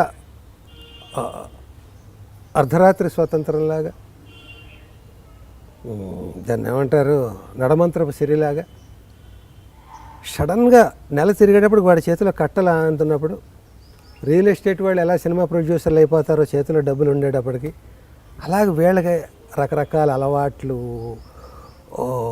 లగ్జరీస్, ఇంకా రకరకాలుగా ఉంటాడు. సిస్టమ్ ఉంటుంది, ల్యాప్టాప్ ఉంటుంది, ట్యాబ్ ఉంటుంది, స్మార్ట్ ఫోన్ ఉంటుంది, 100 రకాలు. ఇంకా వాడి దగ్గర స్పీకర్స్, అవి అన్నీ అలా లగ్జూరియస్గా అలవాటు పడిపోతాడు. ఈ అలవాటు పడిపోవడంలో ఈ లగ్జూరియస్ దుర్వ్యసనాలు కూడా అలవాటు పడతాయి. సాయంత్రం ఏడుపడికి మందు కొట్టడం, సిగరెట్ కాల్చడం. అంత క్రితం వరకు బుద్ధిగా ఉన్నవాడే కావచ్చు, ఇప్పుడు ఫ్రెండ్స్ సర్కిల్ అయ్యేటప్పటికి. మగవాళ్ళు కాదు, ఆడవాళ్ళు సిగరెట్, మగవాళ్ళ కంటే ఎక్కువ మంది తాగుతున్నారు వేళ రేపు. ఇది ఏమైనా హెడ్డింగ్ పెట్టుకోండి, ఎన్ని వ్యూస్ వస్తాయో చూద్దాం. మా ఇంటికి ఎదురకుండా బంజారా హిల్స్లో సాఫ్ట్వేర్ కంపెనీ, పెద్ద కంపెనీ, 100,000 మంది ఎంప్లాయీస్ ఉంటారు. ఒక బ్యాచ్ వస్తారు, ఒక 1 డజన్ మంది. అందులో 2 అమ్మాయిలు ఉంటారు, 4 అబ్బాయిలు ఉంటారు. అదొక యూనిట్ అన్నమాట. వాళ్ళు రిలాక్సేషన్ కోసం 6 కాఫీ కప్పులు పట్టుకుని మాట్లాడుతూ ఏదో చిట్ చాటింగ్ అలా వచ్చి జస్ట్ వాకింగ్ అలా వస్తారు, తాగుతారు. ఇంతలో అమ్మాయి సిగరెట్ వెలిగిస్తుంది. No that's not correct. వీళ్ళు అంటే ఈ సిగరెట్ ఎంత స్టైల్గా కాలుస్తున్నారు, వాళ్ళు ఏం మాట్లాడుతున్నారు, ఎవరితో ఉన్నారు వాళ్ళు. నా ఇంటి ముందు నా దృశ్యం ఇది. ఇలా ఈ బ్యాచ్ అయ్యాక ఇంకో బ్యాచ్ వస్తారు. మరి వాళ్ళని ఎందుకు చూస్తున్నాం అంటే, నేను కళ్ళు మూసుకుని ఇంట్లో కూర్చోలేను కదా, ప్రపంచం నాకున్న అది చూడాలి. నేను చూసినప్పుడు ఎన్ని మార్పులు వస్తున్నాయి సమాజంలో. మేము సిగరెట్ కాల్చాలంటే ఎంత దూరం వెళ్ళి, ఎంత రహస్యంగా కాల్చుకొని, ఎన్ని ఒక్కపొడి కాల్చి, ఎంత బెదురుగా వచ్చేవాళ్ళం, తులసాకులు అవి ఇవి నమిలి. వీళ్ళు ఆడవాళ్ళు పబ్లిక్లో ఇలా కాలుస్తూ, మగవాళ్ళు 4 ఉండగా అందులో 2 కాలుస్తున్నారు, 2 కాల్చట్లేదు. వీళ్ళు 3 ఆడవాళ్ళు ఉంటే 3 కాలుస్తున్నారు. కాలమహిమ రా అనిపిస్తుంది అది. ఇట్లాంటి వ్యసనాలకు అలవాటు పడిపోయాక ఆడవాళ్ళు అయితే వాళ్ళ ఇంపార్టెన్సీ, గర్భం దాల్చిన తర్వాత బిడ్డలను కనడం, ఆ బిడ్డల యొక్క ఇంపార్టెన్సీ, ఇవన్నీ రకరకాల క్యాన్సర్ దగ్గర నుంచి అనేక వ్యాధులు. అంటే మరి నువ్వు ఎన్నాళ్ళు కాల్ చేసి ఇప్పుడు కొత్తగా పాఠాలు చెప్తున్నావా అంటే ఆన్సర్ లేదు. టాపిక్ వచ్చింది కాబట్టి నా మంచి చెడు మాట్లాడదాం, సమాజం మంచి చెడు రెండూ మాట్లాడదాం. ఇలా అయినప్పుడు వాళ్ళకి నా వయసు వచ్చినప్పుడు పరిస్థితి ఏంటి, ఒక గృహిణి పరిస్థితి ఏంటి, ఏ వాల్యూస్ మెయింటైన్ చేస్తుంది ఆమె? అంటే సిగరెట్ మహిళలందరూ నా మీద నా ఫ్రెండ్స్గా డిస్కార్డ్ అయిపోతారేమో ఫేస్బుక్లో, నాకు తెలియదు. కానీ వాళ్ళ హెల్త్ పరిస్థితి ఏంటి, సమాజంలో వాళ్ళ నలుగురిలో మగాళ్లే కూర్చొని గడపలేని పరిస్థితి. మగాళ్లే అనకండి, వేళ ఆడాళ్ళు అంటారు, మళ్ళీ అది ఒకటి ఉంది. వాళ్ళ గౌరవాలు, వాళ్ళ సంస్కృతులు అవి రేపు ఎలా ఉంటాయి? నిన్నాళ్ళు మీరు డామినేట్ చేశారు, ఇప్పుడు ఆడవాళ్ళు డామినేట్ చేస్తారు, భరించండి, మీరు ఆడవాళ్ళ తలదించుకొని కూర్చోండి అనొచ్చు. చెప్పడం మళ్ళీ ఇంకో మార్పు సమాజంలో మనం చూస్తున్నాం. అంటే ఇదివరకు లేని కొత్త జబ్బులు వస్తున్నాయి, కొత్త ఆచారాలు వస్తున్నాయి, కొత్త అలవాట్లు వస్తున్నాయి, కొత్త పోకడలు వస్తున్నాయి, కొత్త స్నేహాలు, కొత్త లవ్వులు, కొత్త విడాకులు, ఇవన్నీ కొత్తగా ఏవేవో వస్తున్నాయి మార్కెట్లోకి. ఇవన్నీ ఎటు దారి తీస్తాయి? మళ్ళీ మన భారతదేశం అంటే అందులో ఎన్ని తెలుగు అక్షరాలు ఉంటాయి, ఎన్ని ఇంగ్లీష్ అక్షరాలు ఉంటాయి, ఎన్ని వేరే అక్షరాలు ఉంటాయి. ఒకప్పుడు ఇండియాలో విడాకులు అంటే సిగరెట్, నాకు గుర్తుంది టాపిక్, పాయింట్ వచ్చింది కాబట్టి కొంచెం అలా వెళ్దాం, జర్నీ చేసి మళ్ళీ వెనక్కొద్దాం. ఒకప్పుడు విడాకులు అంటే మన భారతదేశంలో పర్సంటేజ్ ఎంత ఉండేది? పెళ్ళికి మంత్రాలు ఉన్నాయి, విడాకులకి మంత్రాలా అని మన ఆహ్వాన సినిమా తీశాడు ఎస్వి కృష్ణారెడ్డి గారు. గ్రేట్ సినిమా, నాకు బాగా నచ్చిన సినిమా. అందరికీ నాకు విడాకులు రెండు అని కార్డులు పంచుతుంది, ముక్కును వేలేసుకుంటారు అందరూ, ఇదేంటమ్మా ఇదని. అదొక రెవల్యూషనరీ ఫిల్మ్ నిజానికి. ఫ్యామిలీస్ సెంటిమెంటల్ రెవల్యూషన్ అది. పెళ్ళి అనే సెంటిమెంట్తో రెవల్యూషన్ అనమాట, విడాకులు అనే సెంటిమెంట్తో. అసలు విడాకులు అంటే మనకి ఎంతమందికి తెలుసు? విడాకులకి లాయర్ ద్వారానో కోర్టు ద్వారానో వెళ్ళిన ఎన్ని కేసులు ఉన్నాయి? కోర్టు దాకా వెళ్లకుండా లాయర్లే దాన్ని క్యాన్సిల్ చేసేసినవన్నీ ఉన్నాయి. ఈ పరిస్థితిలో ఇప్పుడు ఎందుకు ఈ సంస్కృతి వచ్చింది? పెళ్ళే 30 ఏళ్ళు దాటి 35 ఏళ్ళు వస్తే తప్ప అమ్మాయికి పెళ్ళి కాదు. ఇదివరకు 20 ఏళ్ళు దాటిన తర్వాత కంగారు పడిపోతుండేవారు, అమ్మాయికి వయసు వచ్చేస్తుందండి, వయసు. సో పెళ్ళి అమ్మాయికి 35, అబ్బాయికి 40, 45. ఇంకా వాళ్ళు ఎప్పుడు పిల్లల్ని కంటారు, ఎప్పుడు పెంచుతారు? వాళ్ళకి 30 అయితే మళ్ళీ వైట్, తెల్లగడ్డం, తెల్ల జుట్టు, కళ్ళజోడు కాదు.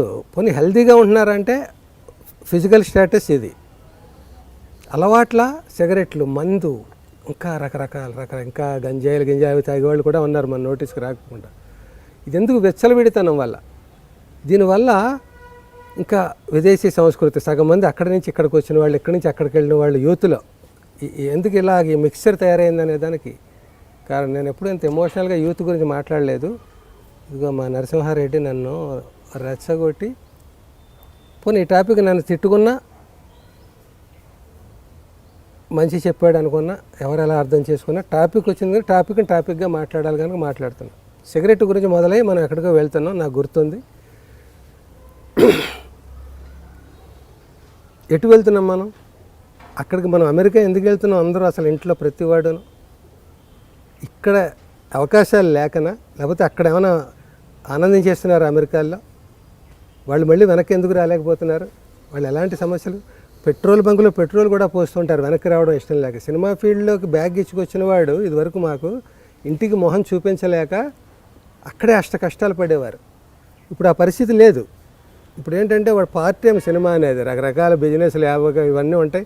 సినిమా కూడా ఒక కార్డు వేద్దాం, ఆ డైరెక్టర్ని కలిసేద్దాం, 2 మీరు చాలా గొప్ప డైరెక్టర్ అండి, ఆహండి ఓహండి అంటే వేషం ఇచ్చేస్తారని కొన్ని క్యాలిక్యులేషన్స్ ఏవో వచ్చేసాయి.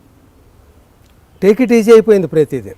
సినిమా మీదే ఆధారపడి ఎవడు లేడు, రకరకాల ఎవరు బతుకుతారు వాళ్ళు చూసుకుంటున్నారు. అవేర్నెస్ ఇదంతా ఎందుకు, ఎక్కడి నుంచి డంప్ అవుతుంది? ఈ అలవాట్లు కానీ, ఈ విచ్చలవిడితనం కానీ, కమిట్మెంట్ తక్కువ ఉండడం కానీ. అసలు డబ్బు మనకి 2000 రూపాయల నోటు చిల్లర మార్చండి, అసలు ఏ నోట్లు వస్తాయి మీకు? 500 నోటు, 100 నోట్లు. 100 నోట్లు ఎన్ని ఉన్నాయి? అవన్నీ బ్యాన్ అయిపోతున్నాయి కదా. ఇదివరకు మా రోజుల్లో రూపాయి బిళ్ళ అలాగో, ఇప్పుడు 500 నోటు అలాగా. దాని కింద అసలు నోట్లు ఉన్నట్టే కాదు. రేపు దగ్గర కూడా 2000 నోటు ఇవ్వాలేమో, మరి తెలియదు మనకి. చిల్లర లేదంటే ఉంచేసుకోమా అనాలేమో మరి. ఇలా ఎక్కడికి పోతుంది ఇది, ఎందుకు వస్తుంది ఎట్లాగా? అప్పటికి ఇప్పటికి పేరు భారతదేశమే. ఇప్పుడు దీని పేరు ఇంకొకటి ఏదో భారతదేశ అని ఇంగ్లీష్లో మాట్లాడలేదు, భారతదేశం. అన్ని దేశాలు భారతదేశం అంటే ఒక దీని మీద ఒక కుట్ర, పచ్చని పళ్ళు కాస్తున్న చెట్టు, దీన్ని ఎలా దొళ్ళగొట్టాలి, దీన్ని ఎలా పాడు చేయాలి, అన్ని దేశాల దృష్టి భారతదేశం మీద. ఈ సంస్కృతిని ఎలా కాపీ కొట్టాలి, ఇది మాదే అని ఎలా డంప్ చేసుకోవాలి, వీళ్ళని ఎలా ధ్వంసం పెట్టేయాలి, వీళ్ళని ఎలా ఎక్స్ప్లాయిట్ చేసి మన దేశాలకు రాబట్టుకోవాలి, వీళ్ళలోకి ఎలాగ మిగతా శక్తుల్ని దూరం చేయాలి, అన్నీ కూడా దీంట్లోనే డంపింగ్. సో మన అలవాటు మనం అన్నీ కోల్పోయాం. సపోజ్ ఒక జింకకి దాని శరీరం ఎలా ఉంటుంది, దాని శరీరం లేదు ఇప్పుడు. అలా జింక శాకాహారం తింటుంది, అది తింటలేదు, మాంసాహారం తింటుంది. జింక పరిగెత్తట్లేదు, పడుకుంటుంది. జింక 4 కాళ్ళు ఉండాలి, 5 కాళ్ళు వచ్చేసేప్పుడు. అన్నీ కూడా జింక లక్షణాలు జింకకి లేవు, ఇంకో లక్షణాలు ఇంకొకటి లేవు. అలాగే మన ఎవరి లక్షణాలు వాళ్ళు చాలామంది వదిలేసుకోవడానికి ఏదో మనం అక్కర్లేనిది తగిలించుకుంటున్నాం. ఒక సామెత ఉంది, అక్కర్లేనివన్నీ పోగొట్టుకుంటూ కావలసినవన్నీ పోగొట్టుకోవాల్సి వస్తుంది. మనం ఏవైతే మనం గొప్పగా ఫీల్ అవుతున్నామో ఆ సంస్కృతి, ఆ సాంప్రదాయం, ఆ మంచి, ఆ చెడు ఇవన్నీ పోగొట్టుకోవాలి. ఎందుకు? అక్కర్లేని పోగొట్టుకుంటున్నాం కదా. అట్లా ఈ అక్కర్లేని ఇంట్లోంచి మళ్ళీ తీసుకోవడం, బయట పడేయడం కష్టం అండి. నీ ఇంటి నిండా చెత్త పేరుకుపోయింది, ఈ చెత్త ఎక్కడ పడేస్తే, రోడ్డు మీద పడేస్తే ఆడు కొడతాడు, పక్కింట్లో పడేస్తే వీడు కొడతాడు, మున్సిపాలిటీ వాడైతే 10,000 కావాలి లారీకి అంటాడు.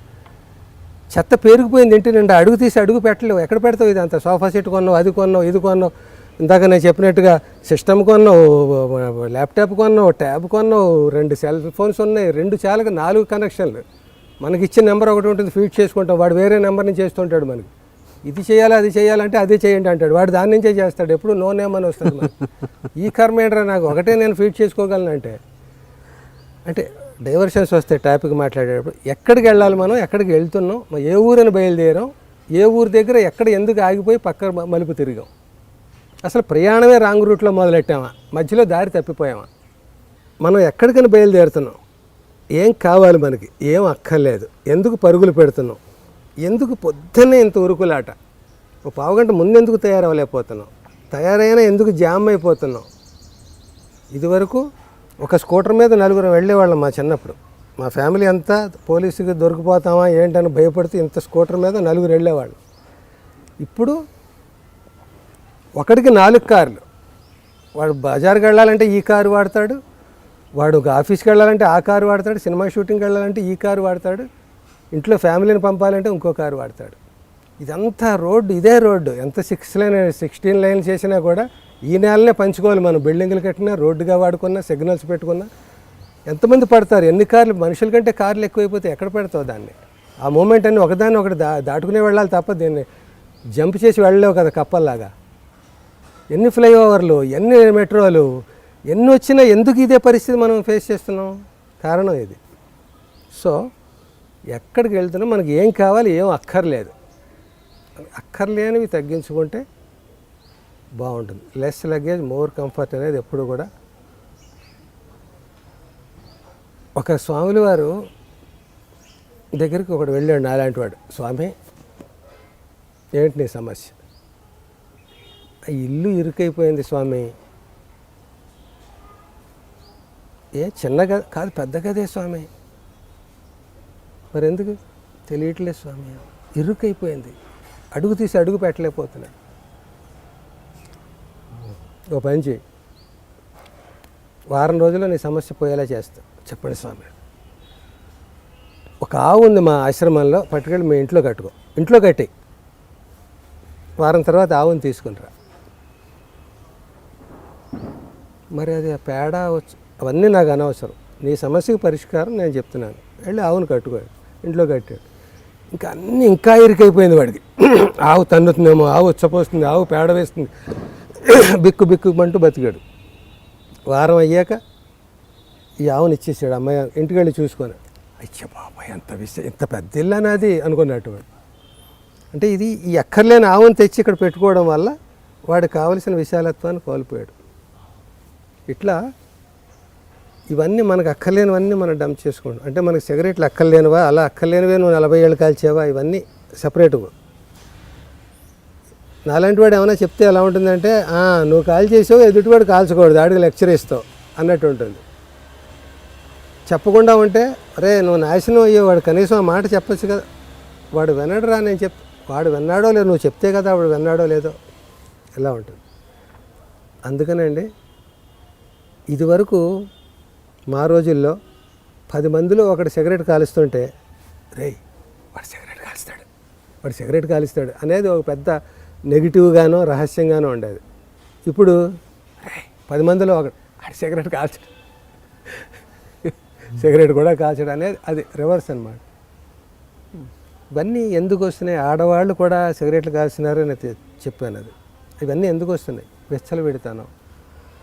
విచ్చలవిడితనం ఉంది కదా అని నువ్వు అక్కర్లేనివన్నీ చేయొచ్చా? మగవాళ్ళకే ఆరోగ్య సమస్యలు ఉన్నప్పుడు ఆడవాళ్ళకి ఇంకెన్ని ఆరోగ్య సమస్యలు. ఈ టీఎన్ఆర్ ప్రోగ్రాంతో ఒక్క స్త్రీమూర్తి సిగరెట్ మానేసిన ఎంత మిగతా వాళ్ళందరూ ఇది ఇష్టం లేకపోయినా విన్నారు కదా, వాళ్ళందరినీ క్షమించమని కోరుతాను. అది నాకు నా స్పీచ్కి పర్పస్ అని ఫీల్ అవుతాను. నేను మానేసాను 5 ఏళ్ళు అయింది. నేను ఇప్పుడు మానేసాను, ఏమైనా చేస్తానయ్యా, మేము కూడా 40 ఏళ్ళ తర్వాత మానేస్తాం అనండి, మీ ఇష్టం. అడిగాడు మనవాడు, మంచి ప్రశ్న అడిగాడని ఉత్సాహంతో ఎక్కువ చెప్పాను, అపార్థం చేసుకోకండి. నెక్స్ట్ క్వశ్చన్కి వెళ్దాం. అంటే నేను అనేది ఇప్పుడు మీరు ఆడమ్మగ భేదం వల్ల ఆడవాళ్ళు సిగరెట్ తాగొద్దన్న అంటున్నారా, లేకపోతే ఆడవాళ్ళ ఆరోగ్యం దృష్ట్యా అంటున్నారా? ఆడమ్మగ అన్నది భేదం ఎందుకు చూపిస్తున్నారా? వాళ్ళ ఆరోగ్యం ఎక్కువగా చెడిపోతుంది అంటే కొన్ని ఈ ఎమోషన్లో కొన్ని చెప్పాల్సిన స్లిప్ అయిపోయాం. విచ్చలవిడితనం అనేది ఇందాక నేను ఒక విడాకుల దాకా వెళ్ళిన, పెళ్లి పెటాకులు అయిపోతున్నా, లైఫ్ పార్ట్నర్ని సరిగ్గా మనం సెలెక్ట్ చేసుకోలేకపోతున్నా, పెద్దవాళ్ళు అనేవాళ్ళు ఎలిమినేట్ చేసేయబడ్డారు. అంటే ఇప్పటికీ ఉన్నారు పెద్దల్ని, తల్లిదండ్రులని నెత్తిమి పెట్టుకు పూజించే వాళ్ళు ఉన్నారు. ఎప్పుడైతే ఒక సమాజంలో ఒక అల్లకల్లోలం ఏర్పడిందో అప్పుడు 2 వర్గాలు ఉంటారు. అల్లకల్లోలాన్ని పెంచేసే వాళ్ళు ఉంటారు, అడ్వాంటేజ్ చేసుకునే వాళ్ళు ఉంటారు, దాన్ని రాజకీయం చేసేవాళ్ళు ఉంటారు, దాన్ని అయ్యో ఏదో జరిగిపోతుంది మనం అలా జరగకూడదని జాగ్రత్త పడేవాళ్ళు ఉంటారు. అలాగే ఇప్పుడు యూత్లో ఒక అల్లకల్లోలం ఉంది. ఆ అల్లకల్లోలం నేను ఆడవాళ్ళు కూడా కాల్చేస్తున్నారని నేను అది చెప్పడానికి నేను అసలు విషయాన్ని నేను నీకు కావాల్సిన ఆన్సర్ ఇవ్వలేకపోయానేమో. విచ్చలవిడితాను ఇందాక నేను చెప్పానే, ఇలా బోధిగట్టు దాటినట్టుగా ఇంకా జాబ్ అవ్వకుండానే స్టడీస్ అవ్వకుండానే జాబ్ రెడీగా ఉంటుంది. వాడు అన్ఎంప్లాయ్మెంట్ తెలియదు, కష్టం తెలియదు, రూపాయి ఎలా సంపాదించాలో కష్టం తెలియదు. ఇక్కడి నుంచి అక్కడ చేయగానే నెల తిరిగేటప్పుడు 60,000 జేబులో ఉంటున్నాయి. సో ఆ డబ్బును వాడు ఇష్టానికి ఖర్చు పెడతాడు. ఈ 60,000 వాడివే, వాళ్ళ అమ్మవు కాదు, వాళ్ళ నాన్నవు కాదు, చదివించిన వాడు, ప్రతి రూపాయి వాడిది. వాడు ఇష్టం వచ్చినట్టు ఖర్చు పెట్టేసుకోవచ్చు. సో పెళ్ళం 60,000 సంపాదించేస్తుంది. పెళ్ళం నీకు సమాధానం చెప్పక్కర్లేదు, నువ్వు పెళ్ళానికి చెప్పక్కర్లేదు. నీ 60,000కి లెక్క అడిగితే దాని 60,000కి లెక్క అడుగుతుంది. ఇట్లా అన్నీ కూడా ఎక్కువ స్వేచ్ఛ లభించింది. ఎక్కువ అధికారం ఎప్పుడున్నా దుర్వినియోగం కూడా జరుగుతుంటుంది. అది ఆ దుర్వినియోగంలో భాగంగానే నిన్ను అడిగేవాడు లేడు కాబట్టి నువ్వు, లేకపోతే అసలు ఎంతమంది ఆడవాళ్ళు సిగరెట్లు కాల్చారు నిన్న. ఇప్పుడు ఆడవాళ్ళు మగవాళ్ళు అంటే నేను శత్రువుని అయిపోతాను అనవసరంగా ఈ టీఎన్ఆర్ ప్రోగ్రామ్ వల్ల. నేను నాన్ కాంట్రవర్షియల్ మనిషి, నన్ను ఇరికించావు నువ్వు ఇలాగా. ఆడవాళ్ళందరికీ ఇప్పుడు శత్రువుని నేను. అపార్థం చేసుకోకండి అమ్మ ప్లీజ్. నా ఇంట్లో నా మగాళ్ళ కంటే ఆడాళ్ళు, నేను మా అబ్బాయి మా అల్లుడే మగవాళ్ళు, మిగతా అందరూ నా భార్య, నా కూతురు, నా కోడలు, నాకు 3 మనవరాళ్ళు, అందరూ ఆడవాళ్ళు మా ఇంట్లో. మా అత్తగారు 7 ఆడవాళ్ళు, 3 మగాళ్ళం మేము. తల్లి దండం పెడతా. నేను ఆడవాళ్ళు అంటే నాకు చాలా సెంటిమెంటల్ ఫూల్. నేను ఈ ఫ్లోలో రోజులు ఎలా మారుతున్నాయో చెప్పడానికి చెప్పాను తప్ప ఆడ మగ నేనేం అట్లా మళ్ళీ మహిళా సంఘం అది అట్లా నన్ను కుమ్మేయకండి ప్లీజ్. ఇంత విచ్చలవిడితనం ఉండకూడదు దేనికైనా, అది అడ్డు అదుపు ఉండాలి. ఇప్పుడు ఒప్పుకొని కాసేపు ఇంకా ఏమైతే అవన్నీ తెగించేస్తాను నేను ఇవాళ. చెప్పండి. వివాహ వ్యవస్థ ఉంది. వివాహ వ్యవస్థలో అంటే నేను చెప్పబోయే ముందు మళ్ళీ మొదటి ప్రశ్న నాకే ప్రశ్న ఎదురవుతుంది, నేనే వేసుకోవాలి. నిన్నటిదాకా అబ్బాయి అమ్మాయి మధ్య పెళ్లి చూపులు ఎలా ఉండేవి, ఇప్పుడు ఎలా ఉంటున్నాయి అని నేనేమో చెప్పబోతూ మళ్ళీ నేనే భయపడుతున్నాను. నిన్నట్లో ఎందుకు ఉండాలి, నిన్న అన్యాయం జరిగిందనే ఈవేళ రివర్స్ అయింది. అంటే ఇప్పుడు నా కన్ను ఒకటి నువ్వు పొడి చేసావు కాబట్టి నీ కన్ను ఒకటి నేను పొడి చేయాలి, అంతే రెమెడీ. నిన్నటిదాకా మగాళ్ళు డామినేట్ చేశారు కాబట్టి ఈవేళ డామినేట్ ఆడాళ్ళు చేయాలనేది కాదు టాపిక్. నిన్న వాళ్ళు డామినేట్ చేయడం వల్ల ఇంత నష్టం జరిగింది, మనం ఈవేళ డామినేషన్ ఇలా చేద్దాం నష్టం జరగకుండా అనేది హెల్దీ స్వేచ్ఛ. లేనిది రెవల్యూషనరీ టిట్ ఫర్ టాట్ లాగా. నిన్నటిదాకా నువ్వు నన్ను హింసించావు, ఈవేళ నేను హింసిస్తాను. గురువు హింసించాడు శిష్యుడిని, వీడు తన శిష్యుడిని హింసిస్తాడు. మా గురువు నన్ను ఎంత హింసించాడు, నేను నిన్ను ఎంత హింసిస్తాను. అంతే తప్ప మా గురువు వాళ్ళు ఎంత హింసపడ్డాను నేను, నా శిష్యుడిని నేను ప్రేమగా చూసుకుందాం అనేది హెల్దీ మెచ్యూరిటీ. అది అలా ఉండదు. ఇది శాడిజం అనమాట. నేను అలాగా నష్టపోయాను కాబట్టి నువ్వు కూడా నష్టపో, నువ్వెందుకు సుఖపడాలి. అలాగా ఈవేళ నిన్న పెళ్లి చూపులు వివాహ వ్యవస్థ ఉంది. మగవాళ్ళు చూసేవారు, పెద్దవాళ్ళు చూసేవారు. పెద్దవాడు తండ్రి ఓ సంబంధం పట్టుకుని వచ్చి భార్యకి చెప్పేవాడు, అమ్మాయికి చెప్పేవాడు. అప్పటి పరిస్థితుల్లో అమ్మాయి అంత మెచ్యూర్డ్ కాదు, చిన్నపిల్ల కాబట్టి పెళ్ళికొడుకు పెళ్లి కూతురికి 7-8 ఏళ్ళు తేడా ఉండేది అప్పట్లో. బాగా చిన్నపిల్ల, అప్పుడు బిలో 20 years అప్పుడు పెళ్లి చేసేసేవారు. అంత చిన్న వయసులో పెళ్లి చేసినప్పుడు ఆ పిల్లకి ఏం అవగాహన ఉంటుంది, ఇప్పుడు ఉన్నంత ఏమంటారు దాన్ని, ఈ మెంటల్ ఇంత నాలెడ్జ్ లేదు అప్పటికి. ఈ లెవెల్స్ మెచ్యూరిటీ లెవెల్స్ ఇంత లేవు అప్పుడు ఆడపిల్లలకి. ఇప్పుడు 60 ఏళ్ళు దాటిపోయిన నేను నెట్ ఆన్ చేయలేను, ఆఫ్ చేయలేను. ఇప్పుడు నా మనవరాలు 2 ఏళ్ల పిల్ల వీడియో గేమ్స్ ఆడేస్తుంది, ఇంకోటి ఆడుతుంది, అది కాదు అలా తాత, ఇది కాదు ఎలా తాత అని చెప్పేస్తుంది నాకు. ఇవాళ లెవెల్స్ వాళ్ళు అవి. సో అప్పుడు ఆడపిల్లలు మగపిల్లలే అప్పట్లో ఎప్పుడో కానీ 6వ ఏట స్కూల్కి వెళ్ళి వాళ్ళు నేర్చుకునేవారు. ఇప్పుడు 3వ ఏటే ఎల్కేజీ, 2వ ఏట ప్రీ స్కూల్, ఇవన్నీ వచ్చేసాయి. టార్గెట్స్ పెరిగిపోతున్నాయి. అలాగా ఇప్పుడు మెచ్యూరిటీ లెవెల్స్ కానీ అప్పుడు లేవు. అందుకని ఆడపిల్లలు అప్పట్లో అన్నీ తెలియవు పాపం. ఆడది బయటకు వెళ్తే చాలా అనర్థాలు, మంచి చెడు తెలియదు. ఇవన్నీ చేసి పెద్దవాళ్ళు ఈ వివాహ వ్యవస్థని పవిత్రంగా కాపాడుకుంటూ వచ్చి ఓ మంచి కుర్రాడిని, మగవాడు ఎప్పుడు తిరుగుతూ ఉండే రోజులు ఆ రోజుల్లో. కాబట్టి వీడు అన్ని చోట్ల తిరుగుతాడు కాబట్టి ఎవరింట్లో ఆడపిల్లలు ఎవరున్నారు, వాళ్ళ మంచి చెడులు ఏంటి, వాడి తండ్రి మంచివాడేనా, వాడి తాత మంచివాడేనా, వాళ్ళ అమ్మ మంచిదా, ఇవన్నీ చూసి పట్టుకొచ్చి ఏమే ఫలానా చోటే మా గురువుగారి ఇంట్లోనే వాళ్ళ అమ్మాయి, ఇవన్నీ చెప్తే కానీ మరి ఏమండి వాళ్ళు ఇది కదా, వాళ్ళ తాత ఏదో తాగుబోతుడు కదా, ఇలా డిస్కస్ చేసుకునేవారు. బయట నుంచి ఇన్ఫర్మేషన్ అంతా గ్యాదర్ చేసి భార్యతో పంచుకునేవాడు. వాడేం డిక్టేటర్షిప్ కాదు, ఎక్కడో ఉంటారు పెదరాయిళ్ళు చిన్నరాయిళ్ళు, కానీ అందరూ అలా డిక్టేటర్ మూర్ఖులు అందరూ కాదండి.